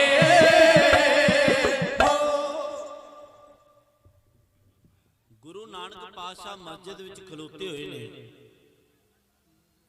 ਤੇ ਸਤਿਗੁਰਾਂ ਨੂੰ ਨਵਾਬ ਦੌਲਤ ਖਾਂ ਕਹਿਣ ਲੱਗਾ, ਨਾਨਕ ਜੀ ਹੁਣ ਤੁਹਾਨੂੰ ਮੁੱਲਾ ਸਮਝਾਵੇਗਾ ਵੀ ਨਮਾਜ਼ ਅਦਾ ਹੋਣੀ ਕਿਵੇਂ ਹੈ। ਮੁੱਲਾ ਨੇ ਆਖਿਆ, ਨਾਨਕ ਜੀ ਸਭ ਤੋਂ ਪਹਿਲਾਂ ਤਾਂ ਅਸੀਂ ਉਜੂ ਕਰਨਾ, ਜਿਹਨੂੰ ਅਸੀਂ ਪੰਜ ਇਸ਼ਨਾਨਾ ਕਹਿ ਦਿੰਦੇ ਆ, ਆਪਣਾ ਹੱਥ ਮੂੰਹ ਧੋਣੇ, ਫਿਰ ਅਸੀਂ ਉਜੂ ਕਰਨ ਤੋਂ ਬਾਅਦ ਸਜਦੇ ਵਿੱਚ ਜਾਣਾ, ਬਿਸਮਿਲ੍ਲਾਹਿਰ ਰਹਿਮਾਨਿਰ ਰਹੀਮ ਕਹਿ ਕੇ ਅਸੀਂ ਨਮਾਜ਼ ਸ਼ੁਰੂ ਕਰਨੀ ਹੈ ਕਿ ਸ਼ੁਰੂ ਕਰਦੇ ਉਸ ਖੁਦਾ ਪਰਵਰਦਗਾਰ ਦੇ ਨਾਮ ਤੋਂ। ਫਿਰ ਮੁੱਲਾ ਨੇ ਆਖਿਆ, ਨਾਨਕ ਜੀ ਇਹਦੇ ਵਿੱਚ ਕੁੱਲ 6 ਸੂਰਤਾਂ ਕੁਰਾਨ ਸ਼ਰੀਫ ਦੀਆਂ ਪੜੀਆਂ ਜਾਣਗੀਆਂ। ਮੇਰੇ ਕੋਲ ਕੁਰਾਨ ਸ਼ਰੀਫ ਹੈ ਅਰਬੀ ਭਾਸ਼ਾ 'ਚ ਤੇ ਮੈਂ ਉਰਦੂ ਸਿੱਖਦਾ ਹਾਂ, ਉਹਦੇ ਵਿੱਚ ਜਦੋਂ ਕਨਵਰਟ ਕਰਕੇ ਪੜ੍ਹਦਾ ਯਤਨ ਕਰਦਾ ਤੇ ਬੜਾ ਕੋਈ ਲੱਭਦਾ। ਮੈਂ ਪੜ੍ਹਿਆ ਕੁਰਾਨ ਸ਼ਰੀਫ ਨੂੰ, ਮੈਨੂੰ ਪਤਾ ਲੱਗਾ ਵੀ ਸੂਰਾ ਫਾਤਿਹਾ ਕੀ ਹੈ, ਸੂਰਾ ਫਲਕ ਕੀ ਹੈ, ਜਿਹੜੀਆਂ ਇਹਦੇ ਨਮਾਜ਼ ਵਿੱਚ ਅਦਾ ਹੋਣ ਲੱਗੀਆਂ ਨੇ। 6 ਸੂਰਤਾਂ ਪੜੀਆਂ ਜਾਣੀਆਂ, ਸੂਰਾ ਫਾਤਿਹਾ, ਸੂਰਾ ਫਲਕ, ਸੂਰਾ ਇਖਲਾਸ, ਸੂਰਾ ਨਾਸ, ਸੂਰਾ ਕਾਫਰੂਨ ਤੇ ਕੁੱਲ 114 ਸੂਰਤਾਂ ਨੇ ਕੁਰਾਨ ਸ਼ਰੀਫ ਦੀਆਂ, ਜਿਹਦੇ ਵਿੱਚੋਂ ਸਭ ਤੋਂ ਵੱਡੀ ਸੂਰਾ ਬਕਰਾ। ਉਹਦੇ ਵਿੱਚੋਂ ਮੁੱਲਾ ਨੇ ਆਖਿਆ ਕੁਝ ਆਇਤਾਂ ਪੜੀਆਂ ਜਾਣਗੀਆਂ। 5 ਵਕਤ ਦੀ ਨਮਾਜ਼ ਅਦਾ ਕਰਦੇ ਨੇ, ਸਲਾਤੁਲ ਫਜ਼ਰ, ਜ਼ੋਹਰ, ਇਸ਼ਾ, ਮਗਰਬ ਤੇ ਪੇਚੀ ਦੀ। ਉਹਨੇ ਆਖਿਆ ਜ਼ੋਹਰ ਦੀ ਨਮਾਜ਼ ਦਾ ਵਕਤ ਹੈ ਸੂਰਜ ਢਲਣ ਵੇਲੇ ਦੀ ਨਮਾਜ਼, ਤੁਸੀਂ ਸਾਡੇ ਨਾਲ ਨਾਲ ਪੜ੍ਹਨੀ ਹੈ ਤੇ ਕਾਬੇ ਵੱਲ ਨੂੰ ਮੂੰਹ ਕਰਨਾ ਹੈ। ਸਵਾਲ ਪੈਦਾ ਹੋਇਆ ਵੀ ਕਾਬੇ ਵੱਲ ਮੂੰਹ ਕਿਉਂ ਕੀਤਾ ਜਾਵੇਗਾ? ਦਰ ਅਸਲ ਕਾਬਾ ਹਜ਼ਰਤ ਮੁਹੰਮਦ ਸਾਹਿਬ ਦਾ ਪਾਵਨ ਜਨਮ ਸਥਾਨ ਹੈ। ਉਹ ਕਾਬਾ ਜਿਸ ਕਾਬੇ ਨੂੰ 622 ਦੇ ਵਿੱਚ ਹਜ਼ਰਤ ਮੁਹੰਮਦ ਸਾਹਿਬ ਨੇ ਇੱਕ ਵਾਰੀ ਛੱਡ ਦਿੱਤਾ ਸੀ, ਉਹ ਕਾਬਾ, ਉਥੋਂ ਦੇ ਲੋਕ ਵਿਰੋਧੀ ਹੋ ਗਏ ਸਨ ਮੁਹੰਮਦ ਸਾਹਿਬ ਦੇ। ਫਿਰ ਉਹਨਾਂ ਕੁਝ ਆਪਣੇ ਅੰਗੀ ਸਾਥੀ ਇਕੱਠੇ ਕਰਕੇ ਤੇ 630 ਵਿੱਚ ਉਸ ਕਾਬੇ ਤੇ ਅਟੈਕ ਕੀਤਾ, ਹਮਲਾ ਬੋਲਿਆ। ਮੁਹੰਮਦ ਸਾਹਿਬ ਨੇ ਉਸ ਕਾਬੇ ਦੇ ਵਿੱਚੋਂ 360 ਬੁੱਤ ਤੋੜ ਕੇ ਹੱਬਲ ਦੇਵਤਾ ਸਮੇਤ ਉਹ ਕਾਬੇ ਦੇ ਵਿੱਚੋਂ ਬਾਹਰ ਸੁੱਟੇ। ਮੈਂ ਵਿਦਆਊਟ ਐਵੀਡੈਂਸ ਨਹੀਂ ਗੱਲ ਕਰਦਾ, ਸਟੇਜ ਤੋਂ ਉਤਰਦਿਆਂ ਪੁੱਛਣ ਦੇ ਚਾਹਵਾਨ ਹੋ ਤੇ ਮੈਨੂੰ ਪੁੱਛ ਲੈਣਾ ਵੀ ਮੈਂ ਕਿੱਥੋਂ ਬੋਲ ਰਿਹਾ। ਖੈਰ, ਮੁਹੰਮਦ ਸਾਹਿਬ ਬੁੱਤ ਪ੍ਰਸਤ ਨਹੀਂ ਸਨ, ਉਹ ਇਸ ਦੇ ਖਿਲਾਫ ਸਨ। ਉਹਨਾਂ ਨੇ 360 ਬੁੱਤ ਹੱਬਲ ਦੇਵਤਾ ਸਮੇਤ ਕਾਬੇ ਵਿੱਚੋਂ ਕੱਢ ਕੇ ਤੇ ਬਾਹਰ ਸੁੱਟੇ, ਤੋੜ ਕੇ ਸੁੱਟ ਦਿੱਤੇ। ਨਾ ਕਿਹਾ ਬੁੱਤ ਪ੍ਰਸਤ ਨਹੀਂ ਅਸੀਂ। ਫਿਰ 630 ਦੇ ਵਿੱਚ ਸਭ ਤੋਂ ਪਹਿਲੀ ਨਮਾਜ਼ ਜਿਹੜੀ ਅਦਾ ਕੀਤੀ ਗਈ ਕਾਬੇ ਵਿੱਚ, ਉਹ 630 ਵਿੱਚ ਕੀਤੀ ਗਈ। 630 ਦੇ ਵਿੱਚ ਮੁਹੰਮਦ ਸਾਹਿਬ ਉਥੋਂ ਦੇ ਜਨਮ ਸਥਾਨ ਹੋਣ ਕਾਰਨ ਕਾਬਾ, ਤੇ ਮੌਲਵੀ ਨੇ ਆਖਿਆ, ਨਾਨਕ ਜੀ ਤੁਹਾਨੂੰ ਕਾਬੇ ਵੱਲ ਨੂੰ ਮੂੰਹ ਕਰਨਾ ਪਵੇਗਾ। ਅਸੀਂ ਸ਼ਹੀਦੇ ਵਿੱਚ ਜਾਣਾ ਹੈ, ਸ਼ਹੀਦੇ ਵਿੱਚ ਜਾਣ ਦੇ ਨਾਲ ਨਾਲ ਅਸੀਂ ਨੀਅਤ ਰਾਸ ਕਰਨੀ ਹੈ। ਫਿਰ ਅਸੀਂ ਕੁਰਾਨ ਦੀਆਂ ਸੂਰਤਾਂ ਪੜ੍ਹਦੇ ਹੋਏ ਜਦੋਂ ਸਮਾਪਤੀ ਕਰਨੀ, ਅੱਲਾਹੁ ਅਕਬਰ ਕਹਿ ਕੇ ਅਸੀਂ ਸ਼ਹੀਦੇ ਤੋਂ ਬਾਹਰ ਆ ਜਾਣਾ ਹੈ। ਗੁਰੂ ਨਾਨਕ ਪਾਤਸ਼ਾਹ ਵੇਖ ਰਹੇ ਸਨ, ਮੁੱਲਾ ਅਗਲੀ ਜਮਾਤ ਵਿੱਚ ਖਲੋਤਾ ਹੈ, ਪਹਿਲੀ ਪਾਲੀ ਵਿੱਚ, ਮਗਰ ਨਵਾਬ ਦੌਲਤ ਖਾਂ ਖਲੋਤਾ ਹੈ ਤੇ ਮਗਰ ਖਲੋਤੇ ਨੇ ਸਤਿਗੁਰੂ ਗੁਰੂ ਨਾਨਕ ਪਾਤਸ਼ਾਹ, ਮਗਰ ਜਮਾਤ ਹੈ ਤੇ ਆਲੇ ਦੁਆਲੇ ਉਠਾਣਾ। ਤੁਸੀਂ ਸੋਚੋਗੇ ਵੀ ਬਾਕੀ ਮੁਸਲਮਾਨਾਂ ਨਮਾਜ਼ ਨਹੀਂ ਪੜ੍ਹੀ, ਝਾਤੀ ਮਾਰ ਲਓ, ਆਪਣੇ ਸਿੱਖ ਵੀ ਤੇ ਗੁਰਦੁਆਰਾ ਸਾਹਿਬ ਵਿੱਚ ਹੁੰਦੇ ਨੇ, ਸਾਰੇ ਗੁਰਕਾ ਸਾਹਿਬ ਲੈ ਕੇ ਤੇ ਬੈਠਦੇ ਨਹੀਂ। ਕੋਈ ਗੁਰਦਾਰੇ ਦੇ ਗੇਟ ਤੇ ਖਲੋਤਾ ਹੁੰਦਾ, ਕੋਈ ਕਿਤੇ ਮੋੜ ਤੇ ਬੈਠਾ ਹੁੰਦਾ। ਆਵਾਜ਼ ਤੇ ਉਹਨਾਂ ਦੇ ਕੰਨਾਂ 'ਚ ਵੀ ਰਹਿ ਰਾਸ ਦੀ ਪੈ ਰਹੀ ਹੁੰਦੀ ਹੈ, ਆਵਾਜ਼ ਤੇ ਉਹਨਾਂ ਦੇ ਵੀ ਕੰਨਾਂ ਵਿੱਚ ਨਿਤਨੇਮ ਦੀ ਪੈ ਰਹੀ ਹੁੰਦੀ ਹੈ, ਪਰ ਸਾਰੇ ਗੁਰੂ ਘਰ ਨੂੰ ਮੰਨਣ ਵਾਲੇ ਨਹੀਂ ਹੁੰਦੇ। ਸਾਰਿਆਂ ਦੇ ਭਾਗਾਂ ਵਿੱਚ ਸੰਗਤ ਨਹੀਂ ਹੁੰਦੀ ਵੀ ਹਰ ਕੋਈ ਬਾਣੀ ਪੜ੍ਹ ਸਕੇ। ਬਸ ਇਸੇ ਤਰ੍ਹਾਂ ਹਰ ਧਰਮਾਂ ਦੇ ਵਿੱਚ ਲੋਕ ਹਨ, ਸਾਰੇ ਹਿੰਦੂ ਨਹੀਂ ਉਸ ਧਰਮ ਨੂੰ ਆਪਣੇ ਮੰਨਣ ਵਾਲੇ ਨੂੰ ਅਕੀਦਾ ਰੱਖ ਕੇ ਸਾਰੇ ਗੀਤਾ ਦਾ ਪਾਠ ਨਹੀਂ ਕਰਦੇ ਹੋਣਗੇ, ਸਾਰੇ ਬਾਈਬਲ ਨਹੀਂ ਪੜ੍ਹਦੇ ਹੋਣਗੇ, ਸਾਰੇ ਕੁਰਾਨ ਸ਼ਰੀਫ ਨਹੀਂ ਪੜ੍ਹਦੇ ਹੋਣਗੇ, ਤੇ ਸਾਰੇ ਸਿੱਖ ਮਾਫ ਕਰਿਓ ਗੁਰੂ ਗ੍ਰੰਥ ਸਾਹਿਬ ਦੀ ਬਾਣੀ ਵੀ ਨਹੀਂ ਪੜ੍ਹਦੇ। ਕਈ ਸੁਣਨ ਜੋਗੇ ਨੇ, ਕਈ ਪੜ੍ਹਨ ਵਾਲੇ ਨਹੀਂ, ਉਹ ਸੁਣ ਲੈਂਦੇ ਨੇ। ਔਰ ਇਸੇ ਤਰ੍ਹਾਂ ਜਿਹੜੇ ਪਰ ਉਹ ਨਾ ਸੁਣਨ ਵਾਲਿਆਂ ਚੋਂ ਸੀ ਨਾ ਉਹ ਪੜ੍ਹਨ ਵਾਲਿਆਂ ਚੋਂ ਸੀ, ਉਹ ਢਾਣਾ ਉਹ ਆਇਆ ਸੀ ਜਿਨ੍ਹਾਂ 'ਚ ਤਮਾਸ਼ਾ ਵੇਖਣਾ ਸੀ ਵੀ ਨਾਨਕ ਜੀ ਨੇ ਅੱਜ ਕੀ ਕਰਨਾ, ਮਸਜਿਦ ਵਿੱਚ ਚੱਲ ਕੇ ਵੇਹਣੇ ਆ। ਜਦੋਂ ਮੁੱਲਾ ਨੇ ਨਮਾਜ਼ ਸ਼ੁਰੂ ਕਰ ਦਿੱਤੀ ਨਾ, ਉਹ ਸੂਰਤਾਂ ਪੜਦਾ ਪੜਦਾ ਸੂਰਿਆ ਨਾਸ ਤੇ ਆਣ ਪਹੁੰਚਿਆ। ਉਹਨੇ ਆਪਣੀ ਜ਼ੁਬਾਨ ਤੋਂ ਆਖਿਆ, ਕਹਿੰਦਾ ਕੁਲ ਆਊਜ਼ੂ ਬਿਰੱਬ ਨਾਸ ਮਲਕ ਨਾਸ ਇਲਾਹ ਨਾਸ ਮਿਨ ਸ਼ਰਿਲ ਵਸਵਾਸਿਲ ਖਨਾਸ ਅਲਾਜੀ ਵਸਵੇ ਸੁਦੂਰ ਨਾਸ ਮਿਨਲ ਜन्नती व नास। ਉਹਨੇ ਕੁਰਾਨ ਸ਼ਰੀਫ ਦੀ ਸੂਰਤ ਪੜ੍ਹੀ। ਇਹ ਸੂਰਤ ਪੜਦਾ ਪੜਦਾ ਨਾਲ ਚੋਰੀ ਅੱਖ ਨਾਲ ਗੁਰੂ ਨਾਨਕ ਪਾਤਸ਼ਾਹ ਵੱਲ ਤੱਕ ਰਿਹਾ ਹੈ, ਮਗਰ ਵੇਖ ਰਿਹਾ ਵੀ ਨਾਨਕ ਜੀ ਨਮਾਜ਼ ਅਦਾ ਕਰ ਰਿਹਾ ਕਿ ਨਹੀਂ ਕਰ ਰਿਹਾ।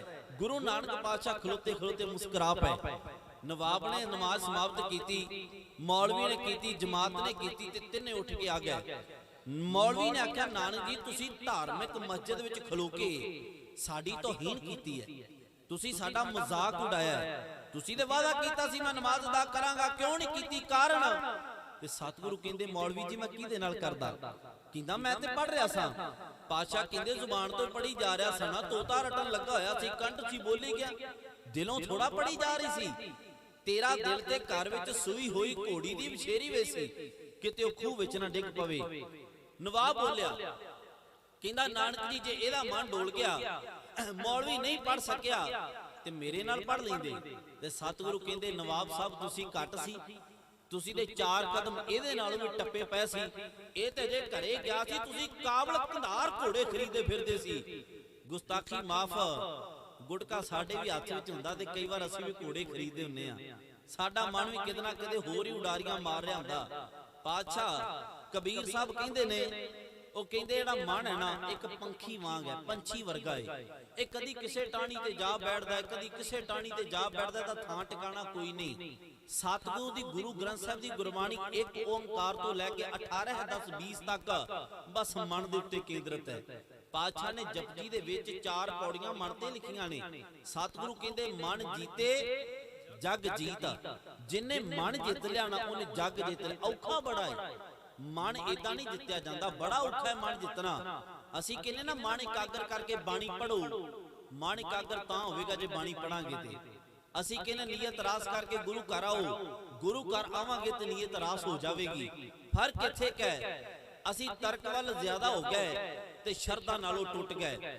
ਅੱਜ ਤਰਕਵਾਦੀ ਲਾਣਾ ਬੜਾ ਉੱਠਿਆ ਹੈ, ਬੜਾ ਢੰਡੋਰਾ ਪਿੱਟਦਾ ਤਰਕਵਾਦੀ ਲਾਣਾ। ਬਾਣੀ ਪੜਨ ਦਾ ਕੋਈ ਲਾਭ ਨਹੀਂ, ਬਾਣੀ ਸੁਣਨ ਦਾ ਕੋਈ ਲਾਭ ਨਹੀਂ। ਗੁਸਤਾਖੀ ਮਾਫ, ਜੇ ਬਾਣੀ ਨਹੀਂ ਪੜੀ, ਬਾਣੀ ਨਹੀਂ ਸੁਣੀ ਤੇ ਸਮਝ ਲੈਣਾ ਵੀ ਜਿਵੇਂ ਇੱਥੇ ਜੀਵ ਜੰਤ ਦੁਨੀਆ ਤੇ ਆ ਕੇ ਚਲੇ ਜਾਂਦੇ, ਸਾਡਾ ਵੀ ਕੋਈ ਲਾਭ ਨਹੀਂ ਹੋਇਆ।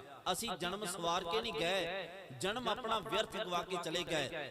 ਗੁਰੂ ਨਾਨਕ ਪਾਤਸ਼ਾਹ ਨੇ ਨਵਾਬ ਨੂੰ ਆਖਿਆ, ਕਹਿਣ ਲੱਗੇ ਖਾਨ ਸਾਹਿਬ ਮਨ ਤੇ ਤੁਹਾਡਾ ਵੀ ਨਹੀਂ ਟਿਕਿਆ, ਮਨ ਤੇ ਤੁਹਾਡਾ ਵੀ ਕਾਬਲ ਕੰਧਾਰ ਘੋੜੇ ਖਰੀਦਦਾ ਰਿਹਾ। ਸਤਿਗੁਰੂ ਕਹਿੰਦੇ ਭਾਈ ਜੇ ਧਾਰਮਿਕ ਕੇਂਦਰ ਦੇ ਵਿੱਚ ਧਾਰਮਿਕ ਪੈਰੋਕਾਰ ਬਣਨਾ ਨਾ, ਫਿਰ ਧਰਮ ਦੇ ਠੇਕੇਦਾਰ ਨਾ ਬਣੋ। ਬਹੁਤ ਵੱਡਾ ਸ਼ਬਦ ਸੀ, ਮੈਂ ਬੇਨਤੀ ਕੀਤੀ ਸੀ ਅਰਾ ਜਿਹੜਾ ਮੈਂ ਪ੍ਰਸੰਗ ਦੇ ਵਿੱਚ ਜਾ ਕੇ ਤੁਹਾਨੂੰ ਆਖਿਆ ਸੀ 2 ਸ਼ਬਦ ਯਾਦ ਰੱਖਿਓ। ਸਤਿਗੁਰਾਂ ਨੇ ਆਖਿਆ ਸੀ ਭਾਈ ਜੇ ਮਸਜਿਦ ਦੇ ਵਿੱਚ ਸੱਚੀ ਨਮਾਜ਼ ਸੱਚੇ ਦਿਲੋਂ ਪੜ੍ਹੀ ਜਾਵੇਗੀ ਨਾ, ਨਾਨਕ ਜ਼ਰੂਰ ਪੜ੍ਹੇਗਾ। ਤੇ ਪਾਤਸ਼ਾਹ ਨੇ ਆਖਿਆ ਮੈਂ ਤੁਹਾਡੇ ਨਾਲ ਬਚਨ ਪਹਿਲਾਂ ਹੀ ਕੀਤਾ ਸੀ ਵੀ ਸੱਚੀ ਨਮਾਜ਼ ਸੱਚੇ ਦਿਲੋਂ ਪੜਿਓ, ਨਾਨਕ ਤੁਹਾਡੇ ਨਾਲ ਸੀਦੇ ਵਿੱਚ ਵੀ ਜਾਵੇਗਾ, ਨਮਾਜ਼ ਵੀ ਪੜੇਗਾ। ਪਰ ਨਾ ਤੇ ਤੁਹਾਡਾ ਮਨ ਸੱਚਾ ਰਿਹਾ ਤੇ ਨਾ ਤੁਸੀਂ ਸੱਚੀ ਨਮਾਜ਼ ਦਿਲੋਂ ਪੜ ਸਕੇ। ਮਨ ਕਿਤੇ ਉਡਾਰੀਆਂ ਮਾਰ ਰਿਹਾ ਸੀ, ਤੁਸੀਂ ਕਿਤੇ ਬੈਠੇ ਤੋਤਾ ਰਟਨ ਕਰੀ ਜਾ ਰਹੇ ਸੀ। ਪਾਤਸ਼ਾਹ ਕਹਿੰਦੇ ਧਰਮ ਦੇ ਠੇਕੇਦਾਰ ਬਣ ਕੇ ਧਰਮ ਦੇ ਨਾਂ ਤੇ ਲੋਕਾਂ ਨੂੰ ਲੁੱਟਣਾ ਛੱਡ ਦਿਓ, ਲੁੱਟਣਾ ਨਹੀਂ। ਇਹ ਤੋਂ ਬਾਅਦ ਨਵਾਬ ਦੌਲਤ ਖਾਨ ਨੂੰ ਸਤਿਗੁਰਾਂ ਨੇ ਆਖਿਆ ਮੇਰਾ ਸਮਾਂ ਸਮਾਪਤ ਹੈ, ਮੈਂ ਸਮਾਪਤੀ ਵੱਲ ਵਧਣ ਲੱਗਾ। ਗੁਰੂ ਨਾਨਕ ਪਾਤਸ਼ਾਹ ਨੇ ਆਖਿਆ ਭਾਈ ਅੱਜ ਤੋਂ ਬਾਅਦ ਤੇਰੀ ਨੌਕਰੀ ਨਹੀਂ ਕਰਨੀ। ਦੌਲਤ ਖਾਨ ਮਰੀਦ ਬਣਦਾ ਜਾਂਦਾ ਸੀ ਗੁਰੂ ਨਾਨਕ ਪਾਤਸ਼ਾਹ ਦਾ। ਉਹ ਕਹਿੰਦਾ ਮਹਾਰਾਜ ਤੁਸੀਂ ਨੌਕਰੀ ਕਰੋ, ਤਨਖਾਹ ਤੁਹਾਡੀ ਮੂੰਹ ਮੰਗੀ। ਪਾਤਸ਼ਾਹ ਕਹਿੰਦੇ ਨਹੀਂ, ਜਿੰਨਾ ਚਿਰ ਭਾਈ ਤੇਰੀ ਨੌਕਰੀ ਕੀਤੀ ਨਾ, ਜਿੰਨਾ ਚਿਰ ਤੇਰੇ ਨੌਕਰ ਸਾਂ ਉਹਨਾਂ ਚਿਰ ਤੇਰੀ ਨੌਕਰੀ ਕਰ ਲਈ। ਹੁਣ ਪਰਮਾਤਮਾ ਦੇ ਨੌਕਰ ਬਣ ਗਏ, ਹੁਣ ਉਸੇ ਦੀ ਨੌਕਰੀ ਕਰਾਂਗੇ। ਹੁਣ ਤੇਰੀ ਨੌਕਰੀ ਕਰਨ ਦਾ ਸਵਾਲ ਪੈਦਾ ਨਹੀਂ ਹੁੰਦਾ। ਫਿਰ ਗੁਰੂ ਨਾਨਕ ਪਾਤਸ਼ਾਹ ਇੱਥੋਂ ਤੁਰ ਪਏ। ਭਾਈ ਮਰਦਾਨੇ ਨੂੰ ਆਖਿਆ ਭਾਈ ਮਰਦਾਨਿਆ ਰਬਾਬ ਦਾ ਪ੍ਰਬੰਧ ਕੀਤਾ ਜਾਵੇ, ਤੂੰ ਭਲਾ ਰਾਗੀ ਹੈ, ਚੰਗਾ ਰਾਗੀ ਹੈ। ਭਾਈ ਮਰਦਾਨੇ ਆਖਿਆ ਮਹਾਰਾਜ ਰਬਾਬ ਤੇ ਆਉਣੀ ਪੈਸਿਆਂ ਦੀ ਤੇ ਮੇਰੇ ਕੋਲ ਪੈਸਾ ਕੋਈ ਨਹੀਂ। ਤੇ ਪਾਤਸ਼ਾਹ ਕਹਿੰਦੇ ਤੂੰ ਇੰਜ ਕਰ ਭਾਈ ਮਰਦਾਨੇ ਬੇਬੇ ਨਾਨਕੀ ਕੋਲ ਜਾ, ਉਹਨਾਂ ਕੋਲੋਂ ਪੈਸੇ ਲੈ ਕੇ ਰਬਾਬ ਦਾ ਪ੍ਰਬੰਧ ਕਰ। ਭਾਈ ਮਰਦਾਨੇ ਨੇ 1 ਰੁਪਿਆ ਬੇਬੇ ਨਾਨਕੀ ਦੇ ਕੋਲੋਂ ਲਿਆ ਤੇ ਭਰੋ ਆਣੇ ਪਿੰਡ ਦੇ ਵਿੱਚ ਭਾਈ ਫਰੰਦੇ ਦੇ ਕੋਲ ਪਹੁੰਚ ਗਿਆ। ਭਾਈ ਫਰੰਦੇ ਨੂੰ ਜਾ ਕੇ ਆਖਿਆ ਭਾਈ ਸਾਹਿਬ ਕੋਈ ਰਬਾਬ ਤਿਆਰ ਹੈ? ਉਹਨੇ ਆਖਿਆ ਨਹੀਂ ਰਬਾਬਾਂ ਜੇ ਤਿਆਰ ਹੋਣ ਵਾਲੀਆਂ, ਕਿਸੇ ਦੀ ਕਿੱਲੀ ਕੱਢਣ ਵਾਲੀ, ਕਿਸੇ ਨੂੰ ਤਾਰ ਚਾੜਨ ਵਾਲੀ ਹੈ। ਤੇ ਭਾਈ ਮਰਦਾਨੇ ਦੀ ਨਿਗਾਹ ਇੱਕ ਕੰਧ ਦੇ ਉੱਤੇ ਕਿੱਲੀ ਨਾਲ ਟੰਗੀ ਹੋਈ ਰਬਾਬ ਤੇ ਪਈ। ਭਾਈ ਮਰਦਾਨੇ ਨੇ ਆਖਿਆ ਭਾਈ ਫਰੰਦੇ ਨੂੰ, ਕਹਿਣ ਲੱਗੇ ਭਾਈ ਸਾਹਿਬ ਉਹ ਤਿਆਰ ਤੇ ਹੈ, ਉਹ ਕਹਿੰਦਾ ਵੇਚਣ ਵਾਲੀ ਨਹੀਂ। ਭਾਈ ਮਰਦਾਨੇ ਨੇ ਆਖਿਆ ਇਹਦੇ ਵਿੱਚ ਕੋਈ ਨੁਕਸ ਹੈ? ਮੈਂ ਬੇਨਤੀ ਕਰਾਂ ਸਟੇਡੀਅਮ ਵਾਲੇ ਵੀਰਾਂ ਨੂੰ 2 ਮਿੰਟ ਲਈ ਆਪਣਾ ਸਾਊਂਡ ਕਲੋਜ਼ ਕਰ ਲਓ, ਬਸ ਸਮਾਪਤੀ ਹੋਣੀ ਵਾਲੀ ਹੈ, ਫਿਰ ਤੁਹਾਡੀ ਵਾਰੀ ਹੈ। ਇੱਕ ਵਾਰ ਆਖੋ ਜੀ ਸਤਨਾਮ ਸ਼੍ਰੀ ਵਾਹਿਗੁਰੂ। ਭਾਈ ਮਰਦਾਨੇ ਨੇ ਆਖਿਆ ਕਿਉਂ ਉਹਦੇ ਵਿੱਚ ਕੋਈ ਨੁਕਸ ਜਾਪਦਾ ਜਿਹੜੀ ਕਿੱਲੀ ਨਾਲ ਟੰਗੀ ਹੈ? ਉਹ ਕਹਿੰਦਾ ਨੁਕਸ ਕੋਈ ਨਹੀਂ, ਉਹ ਤਿਆਰ ਵੀ ਬੜੀ ਸੁੰਦਰ ਕੀਤੀ ਗਈ ਹੈ। ਭਾਈ ਮਰਦਾਨਾ ਜੀ ਕਹਿੰਦੇ ਫਿਰ ਦਿੰਦਾ ਕਿਉਂ ਨਹੀਂ? ਭਾਈ ਮਰਦਾਨੇ ਨੂੰ ਭਾਈ ਫਰੰਦੇ ਨੇ ਆਖਿਆ, ਕਹਿੰਦਾ ਭਾਈ ਜੀ मैं सुना सुल्तानपुर लोधी धरती ते कोई रब दा प्यारा है, कोई रब है। ਉਹ ਬੜੀ ਸੁੰਦਰ ਆਵਾਜ਼ ਵਿੱਚ ਕੀਰਤਨ ਕਰਦਾ ਦੀ ਰਸਨਾ ਤੋਂ ਜਦੋਂ ਕੀਰਤਨ ਹੁੰਦਾ ਹੈ, ਉੜਦੇ ਹੋਏ ਪਰਿੰਦੇ ਆਪਣੀ ਪ੍ਰਵਾਦ ਭਰਨੀ ਛੱਡ ਕੇ ਆਪਣੇ ਆਪ ਨੂੰ ਉਹਦੇ ਕੀਰਤਨ ਵਿੱਚ ਮੰਤਰ ਮੁਗਧ ਕਰ ਲੈਂਦੇ ਨੇ। ਇਹ ਰਬਾਬ ਮੈਂ ਗੁਰੂ ਨਾਨਕ ਪਾਤਸ਼ਾਹ ਵਾਸਤੇ ਤਿਆਰ ਕੀਤੀ ਹੈ। ਭਾਈ ਮਰਦਾਨਾ ਮੁਸਕਰਾਇਆ ਤੇ ਆਖਿਆ ਭਾਈ ਸਾਹਿਬ ਮੈਂ ਗੁਰੂ ਨਾਨਕ ਪਾਤਸ਼ਾਹ ਦਾ ਭੇਜਿਆ ਤੁਹਾਡੇ ਕੋਲ ਆਇਆ ਹਾਂ। ਭਾਈ ਫਰੰਦੇ ਨੇ ਆਖਿਆ ਧੰਨ ਭਾਗ ਨੇ, ਤੇ ਭਾਈ ਮਰਦਾਨੇ ਨੇ ਆਖਿਆ ਲਿਆਓ। ਕਹਿੰਦਾ ਨਾ ਤੁਹਾਨੂੰ ਮੈਂ ਰਬਾਬ ਨਹੀਂ ਦਵਾਂਗਾ, ਬੇਸ਼ੱਕ ਤੁਸੀਂ ਵਜਾਉਣੀ ਹੋਈ, ਪਰ ਇਹ ਰਬਾਬ ਮੇਰੀ ਭਾਵਨਾ ਕਿ ਮੈਂ ਆਪ ਗੁਰੂ ਨਾਨਕ ਪਾਤਸ਼ਾਹ ਦੇ ਚਰਨਾਂ ਦੇ ਅੱਗੇ ਜਾ ਕੇ ਰੱਖਾਂ। ਭਾਈ ਫਰੰਦਾ ਫਿਰ ਆਇਆ, ਭਾਈ ਮਰਦਾਨੇ ਦੇ ਨਾਲ ਰਬਾਬ ਲੈ ਕੇ ਤੇ ਗੁਰੂ ਨਾਨਕ ਪਾਤਸ਼ਾਹ ਦੇ ਚਰਨਾਂ ਤੇ ਧਰੀ। ਆ ਦੋ ਸ਼ਬਦ ਕਹਿ ਕੇ ਮੈਂ ਸਮਾਪਤੀ ਕਰ ਲੱਗਾ। ਥੋੜੀ ਸੁਰਤੀ ਬਸ ਇਸ ਤਰ੍ਹਾਂ ਟਿਕਾ ਲਿਓ, ਕੋਈ ਤੁਹਾਡੇ ਵਾਸਤੇ ਸ਼ਾਇਦ ਨਵਾਂ ਹੋਵੇ। ਗੁਰੂ ਨਾਨਕ ਪਾਤਸ਼ਾਹ ਨੇ ਫਿਰ ਇਥੋਂ ਉਦਾਸੀਆਂ ਆਰੰਭ ਕਰ ਦਿੱਤੀਆਂ। ਸਤਿਗੁਰੂ ਪਾਤਸ਼ਾਹ ਜਦੋਂ ਸੁਲਤਾਨਪੁਰੋਂ ਤੁਰੇ ਨਾ, ਪਹਿਲੀ ਉਦਾਸੀ 1507 ਅਸੂਦੀ ਸੰਗਰਾਮ ਨੂੰ ਕੀਤੀ ਸ਼ੁਰੂਆਤ, ਤੇ 7.25 ਸਾਲ ਦਾ ਪੀਰੀਅਡ, 1 ਸਾਲ ਦਾ ਸਿੰਗਲਾ ਦੀਪ ਦਾ ਕੱਢ ਕੇ 8.25 ਸਾਲ ਦਾ ਪੀਰੀਅਡ ਗੁਰੂ ਨਾਨਕ ਪਾਤਸ਼ਾਹ ਦਾ ਬਣਿਆ। ਮਹਾਰਾਜ ਸੁਲਤਾਨਪੁਰ ਲੋਧੀ ਧਰਤੀ ਤੋਂ ਤੁਰੇ ਤੇ 56 ਸ਼ਹਿਰਾਂ ਦਾ ਦੌਰ ਕਰਕੇ ਆਏ। ਸਭ ਤੋਂ ਪਹਿਲਾਂ ਸੁਲਤਾਨਪੁਰ ਲੋਧੀ ਧਰਤੀ ਤੋਂ ਤੁਰ ਕੇ ਸਤਿਗੁਰੂ ਪਹੁੰਚੇ ਲਾਹੌਰ। ਲਾਹੌਰ ਤੋਂ ਰਾਏਪੁਰ ਦੀ ਤਲਵੰਡੀ, ਰਾਏਪੁਰ ਦੀ ਤਲਵੰਡੀ ਤੋਂ ਸੈਦਪੁਰ, ਸੈਦਪੁਰ ਤੋਂ ਹਰਦੁਆਰ, ਹਰਦੁਆਰ ਤੋਂ ਅਲਮੋੜਾ, ਅਲਮੋੜੇ ਤੋਂ ਗੋਰਖਮਤਾ, ਗੋਰਖਮਤੇ ਤੋਂ ਅਯੁੱਧਿਆ, ਅਯੁੱਧਿਆ ਤੋਂ ਪ੍ਰਯਾਗ, ਪ੍ਰਯਾਗ ਤੋਂ ਬਨਾਰਸ, ਬਨਾਰਸ ਤੋਂ ਗਇਆ, ਗਇਆ ਤੋਂ ਗੁਹਾਟੀ, ਗੁਹਾਟੀ ਤੋਂ ਮਣੀਪੁਰ ਦੇ ਰਤੇ ਸਿਲਟ, ਸਿਲਟ ਤੋਂ ਢਾਕਾ, ਢਾਕਾ ਤੋਂ ਨਦੀਆਂ, ਨਦੀਆਂ ਤੋਂ ਮੇਦਨੀਪੁਰ ਬੰਗਾਲ ਵਿੱਚ, ਮੇਦਨੀਪੁਰ ਤੋਂ ਪੁਰੀ, ਪੁਰੀ ਤੋਂ ਬੇਜ਼ਵਾੜਾ, ਬੇਜ਼ਵਾੜਾ ਤੋਂ ਗੰਤੂਰ, ਗੰਤੂਰ ਤੋਂ ਕੜਾਪਾ, ਕੜਾਪਾ ਤੋਂ ਰਮੇਸ਼ਵਰ, ਰਮੇਸ਼ਵਰ ਤੋਂ ਸਿੰਗਲਾ ਦੀਪ, ਸਿੰਗਲਾ ਦੀਪ ਤੋਂ ਕੋਚੀਨ, ਕੋਚੀਨ ਤੋਂ ਪਾਲਕਾੜ, ਪਾਲਕਾੜ ਤੋਂ ਨੀਲਗਿਰੀ, ਨੀਲਗਿਰੀ ਤੋਂ ਸ਼੍ਰੀ ਰੰਗਾਪਟਮ, ਸ਼੍ਰੀ ਰੰਗਾਪਟਮ ਤੋਂ ਮਲਕ ਰਾਜਨ ਮੰਦਰ, ਮਲਕ ਰਾਜਨ ਮੰਦਰ ਤੋਂ ਪਾਂਦਰਪੁਰ, ਪਾਂਦਰਪੁਰ ਤੋਂ ਬਾਰਸੀ, ਬਾਰਸੀ ਤੋਂ ਪੂਨਾ, ਪੂਨਾ ਤੋਂ ਨਾਸਕ, ਨਾਸਕ ਤੋਂ ਔਰੰਗਾਬਾਦ, ਔਰੰਗਾਬਾਦ ਤੋਂ ਓਮਕਾਰ ਮੰਦਰ, ਓਮਕਾਰ ਮੰਦਰ ਤੋਂ ਉਜੈਨ, ਉਜੈਨ ਤੋਂ ਬੜੌਦਾ, ਬੜੌਦਾ ਤੋਂ ਭਾਵਨਗਰ, ਭਾਵਨਗਰ ਤੋਂ ਪਾਲੀਟਾਨਾ, ਪਾਲੀਟਾਨਾ ਤੋਂ ਸੋਮਨਾਥ, ਸੋਮਨਾਥ ਤੋਂ ਦੁਆਰਕਾ, ਦੁਆਰਕਾ ਤੋਂ ਓਖਾ ਬੰਦਰ, ਓਖਾ ਬੰਦਰ ਤੋਂ ਮਾਂਡਵੀ ਬੰਦਰ, ਮਾਂਡਵੀ ਬੰਦਰ ਤੋਂ ਭੁੱਜ, ਭੁੱਜ ਤੋਂ ਅੰਜਾਰ, ਅੰਜਾਰ ਤੋਂ ਬੀਸਨਗਰ, ਬੀਸਨਗਰ ਤੋਂ ਆਬੂ, ਆਬੂ ਤੋਂ ਨਾਥ ਦਵਾਰਾ, ਨਾਥ ਦਵਾਰ ਤੋਂ ਚਤੌੜ, ਚਤੌੜ ਤੋਂ ਜਮੇਰ, ਜਮੇਰ ਤੋਂ ਪੁਸ਼ਕਰ, ਪੁਸ਼ਕਰ ਤੋਂ ਮਥਰਾ, ਮਥਰੇ ਤੋਂ ਦਿੱਲੀ, ਦਿੱਲੀ ਤੋਂ ਪਾਣੀਪਤ, ਪਾਣੀਪਤ ਤੋਂ ਭਿਓਆ, ਭਿਓਵੇ ਤੋਂ ਸਰਸਾ, ਤੇ ਸਰਸੇ ਤੋਂ ਸੁਲਤਾਨਪੁਰ ਲੋਧੀ ਗੁਰੂ ਨਾਨਕ ਪਾਤਸ਼ਾਹ ਪਹਿਲੀ ਉਦਾਸੀ ਵਿੱਚ ਆਏ। ਜੇ ਸਵਾਲ ਪੈਦਾ ਹੋਇਆ ਹੋਵੇ ਨਾ ਵੀ ਇਸ ਉਦਾਸੀ ਵਿੱਚ ਕੀਤਾ ਕੀ ਜਾਂ ਸਾਰੀਆਂ ਉਦਾਸੀਆਂ ਵਿੱਚ ਕੀ ਕੀਤਾ, ਇੱਕ ਪੰਕਤੀ ਭਾਈ ਗੁਰਦਾਸ ਜੀ ਦੀ ਮੋਹਰ ਲਾ ਕੇ ਸਮਾਪਤੀ ਕਰਦੇ ਲੱਗਾ। ਭਾਈ ਗੁਰਦਾਸ ਜੀ ਕਹਿੰਦੇ ਚੜਿਆ ਸੋਧਣ ਧਰਤ ਲੁਕਾਈ, ਇਹਨੂੰ ਖੋਲ ਤੁਸੀਂ ਆਪੇ ਲਿਓ ਸਮਾਂ ਸਮਾਪਤ, ਇਤਨੀ ਸੇਵਾ ਪ੍ਰਵਾਨ ਕਰਨੀ। ਸਾਥੀ ਮੇਰੇ ਪੂਜਾ ਪਿਤਾ ਉਸਤਾਦ ਗਿਆਨੀ ਮਿਲਖਾ ਸਿੰਘ ਮੋਦੀ ਸਾਹਿਬ ਦੇ ਸੁਪੁੱਤਰ ਭਾਈ ਪ੍ਰਭਜੋਤ ਸਿੰਘ ਜੀ ਬੀਏ, ਜੋ ਇਸ ਵੇਲੇ ਐਮਏ ਵਿਦਿਆਰਥੀ ਨੇ, ਉਹ ਨਹੀਂ ਪਹੁੰਚ ਸਕੇ ਕਿਉਂਕਿ ਮੈਂ ਦੱਸਿਆ ਸੀ, ਬੇਨਤੀ ਕੀਤੀ ਸੀ, ਉਹ ਥੋੜਾ ਜਿਹਾ ਨਾ ਠੀਕ ਹੋਣ ਕਰਕੇ ਫਿਰ ਉਹਦੀ ਜਗ੍ਹਾ ਤੇ ਸਾਡੇ ਸਤਿਕਾਰਯੋਗ ਗਿਆਨੀ ਸੁਖਦੇਵ ਸਿੰਘ ਜੀ ਬੂਹ ਸਾਹਿਬ, ਬੜੀ ਚੜ੍ਹਦੀ ਕਲਾ ਵਾਲਾ ਢਾਡੀ ਜਥਾ, ਉਹਨਾਂ ਦੇ ਹੋਣਹਾਰ ਸੁਪੁੱਤਰ ਭਾਈ ਗੁਰਲਾਲ ਸਿੰਘ ਜੀ ਬੀਏ ਬੂਹ ਵਾਲੇ, ਉਹਨਾਂ ਹਾਜ਼ਰੀ ਭਰੀ ਹੈ। ਧੰਨਵਾਦ ਕਰਦਾ ਇਹਨਾਂ ਦਾ। ਪ੍ਰੋਫੈਸਰ ਸੁਖਵਿੰਦਰ ਸਿੰਘ ਜੀ ਸਰੰਗੀ ਮਾਸਟਰ, ਜਿਨ੍ਹਾਂ ਕੋਲ ਅਸੀਂ ਵਿਦਿਆ ਪੜ੍ਹਦੇ ਹਾਂ, ਔਰ ਢਾਡੀ ਭਾਈ ਜਸਬੀਰ ਸਿੰਘ ਜੀ ਬੀਏ ਗੋਇੰਦਵਾਲ ਸਾਹਿਬ, ਅਤੇ ਦਾਸ ਆਮ ਅਵਗੁਣ ਭਰੇ ਏਕੋ ਨਾਈ ਮਨਬੀਰ ਸਿੰਘ ਬੀਏ, ਇਸ ਵੇਲੇ ਐਮਏ ਵਿਦਿਆਰਥੀ, ਅਨੋਖੇ ਅਮਰ ਸ਼ਹੀਦ ਬਾਬਾ ਦੀਪ ਸਿੰਘ ਦੇ ਪਾਵਨ ਜਨਮ ਸਥਾਨ ਨਗਰ ਪੋਵਿੰਡ ਸਾਹਿਬ ਤੋਂ। ਜ਼ਰੂਰੀ ਬੇਨਤੀ, ਬਾਬਾ ਹੀਰਾ ਸਿੰਘ ਜੀ ਸ਼ਹੀਦ ਅਤੇ ਬਾਬਾ ਵਿਰਸਾ ਸਿੰਘ ਜੀ ਸ਼ਹੀਦ ਦਾ ਸਾਲਾਨਾ ਜੋੜ ਮੇਲਾ 10 ਦਸੰਬਰ ਨੂੰ ਮਨਾਇਆ ਜਾ ਰਿਹਾ। ਮੁੱਖ ਸੇਵਾਦਾਰ ਬਾਬਾ ਸਕੱਤਰ ਸਿੰਘ ਜੀ ਪਹੁੰਚ ਰਹੇ, ਕਵੀਸ਼ਰ ਅਤੇ ਢਾਡੀ ਸਾਹਿਬਾਨ ਭਾਈ ਭਗਵੰਤ ਸਿੰਘ ਜੀ ਸੂਰਮਿੰਟ ਤੇ ਭਾਈ ਕੋਮਲ ਸਿੰਘ ਜੀ, ਸਤਿਕਾਰਯੋਗ ਭਾਈ ਕਸ਼ਮੀਰ ਸਿੰਘ ਜੀ, ਬਾਬਾ ਹਰਚਰਨ ਸਿੰਘ ਜੀ ਦੇ ਪਵਿੱਤਰ ਸਥਾਨਾਂ ਤੋਂ ਉਹਨਾਂ ਵੱਲੋਂ ਬੇਅੰਤ ਪਿਆਰ ਭੇਜਿਆ ਗਿਆ। ਕੈਪਟਨ ਸਾਹਿਬ ਜੀ ਵੱਲੋਂ ਦੁਬਾਰਾ ਸਤਿਕਾਰ ਕੀਤਾ ਗਿਆ। ਗੁਰੂ ਘਰ ਦੀ ਸਾਰੀ ਮੈਨੇਜਮੈਂਟ ਕਮੇਟੀ, ਪ੍ਰਬੰਧਕ ਕਮੇਟੀ, ਮਾਈਆਂ ਭਾਈਆਂ, ਬੱਚਿਆਂ, ਬਜ਼ੁਰਗਾਂ ਦਾ, ਸੇਵਾਦਾਰਾਂ ਦਾ, ਜਿਨ੍ਹਾਂ ਜਲਦੀ ਸੇਵਾ ਪ੍ਰਸ਼ਾਦਿਆਂ ਦੀ ਸਾਰੀਆਂ ਸੇਵਾਵਾਂ ਕੀਤੀਆਂ, ਜੋੜੇ ਵਾਲੇ ਗੁਰਮੁਖਾਂ ਦਾ ਸਭ ਦਾ ਧੰਨਵਾਦ ਹੈ। ਰੋਮ ਰੋਮ ਕਰਕੇ ਧੰਨਵਾਦ। ਗੁਰੂ ਗ੍ਰੰਥ ਸਾਹਿਬ ਜੀ ਦਾ ਭੁੱਲਾਂ ਮੇਰੀਆਂ, ਮੇਰੀ ਝੋਲੀ ਇਤਿਹਾਸ ਗੁਰੂ ਦਾ ਹਿਰਦੇ ਵਿੱਚ ਵਸਾਓ। ਇੱਕ ਮਨੁੱਖਤਾ ਦੇ ਭਲੇ ਵਾਸਤੇ, ਕਿਸਾਨਾਂ ਦੀ ਫਤਿਹਯਾਬੀ ਵਾਸਤੇ ਚੜ੍ਹਦੀ ਕਲਾ ਦੀ ਅਰਦਾਸ। ਨਾਨਕ ਨਾਮ ਚੜ੍ਹਦੀ ਕਲਾ ਤੇਰੇ ਭਾਣੇ, ਸਰਬੱਤ ਦਾ ਭਲਾ ਸਾਊਂਡ ਵਾਲੇ ਤੇ ਲਾਈਵ ਵਾਲਿਆਂ ਵੀਰਾਂ ਦਾ ਧੰਨਵਾਦ।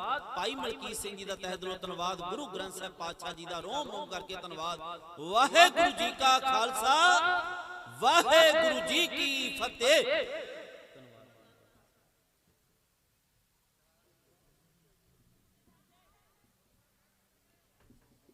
ਵਾਹਿਗੁਰੂ ਜੀ ਕਾ ਖਾਲਸਾ, ਵਾਹਿਗੁਰੂ ਜੀ ਕੀ ਫਤਿਹ। ਅਸੀਂ ਭਾਈ ਮਨਵੀਰ ਸਿੰਘ ਪਹੁਵਿੰਡ ਦਾ ਢਾਡੀ ਜਥਾ, ਜਿਨ੍ਹਾਂ ਨੇ ਆਪਾਂ ਨੂੰ ਧੰਨ ਧੰਨ ਸ੍ਰੀ ਗੁਰੂ ਨਾਨਕ ਦੇਵ ਜੀ ਦੇ ਪਾਤਸ਼ਾਹ ਦੇ ਇਤਿਹਾਸ ਵਿੱਚੋਂ ਕੁਝ ਇਤਿਹਾਸ ਕਹਿ ਕੇ ਸੁਣਾਇਆ ਹੈ। ਹੁਣ ਆਪ ਜੀ ਨੂੰ ਸਿਮਰਜੀਤ ਸਿੰਘ ਦਾ ਕਵਿਸ਼ਰੀ ਜਥਾ ਇੱਕ ਕਵਿਤਾ ਸੁਣਾਵੇਗਾ। ਉਸ ਤੋਂ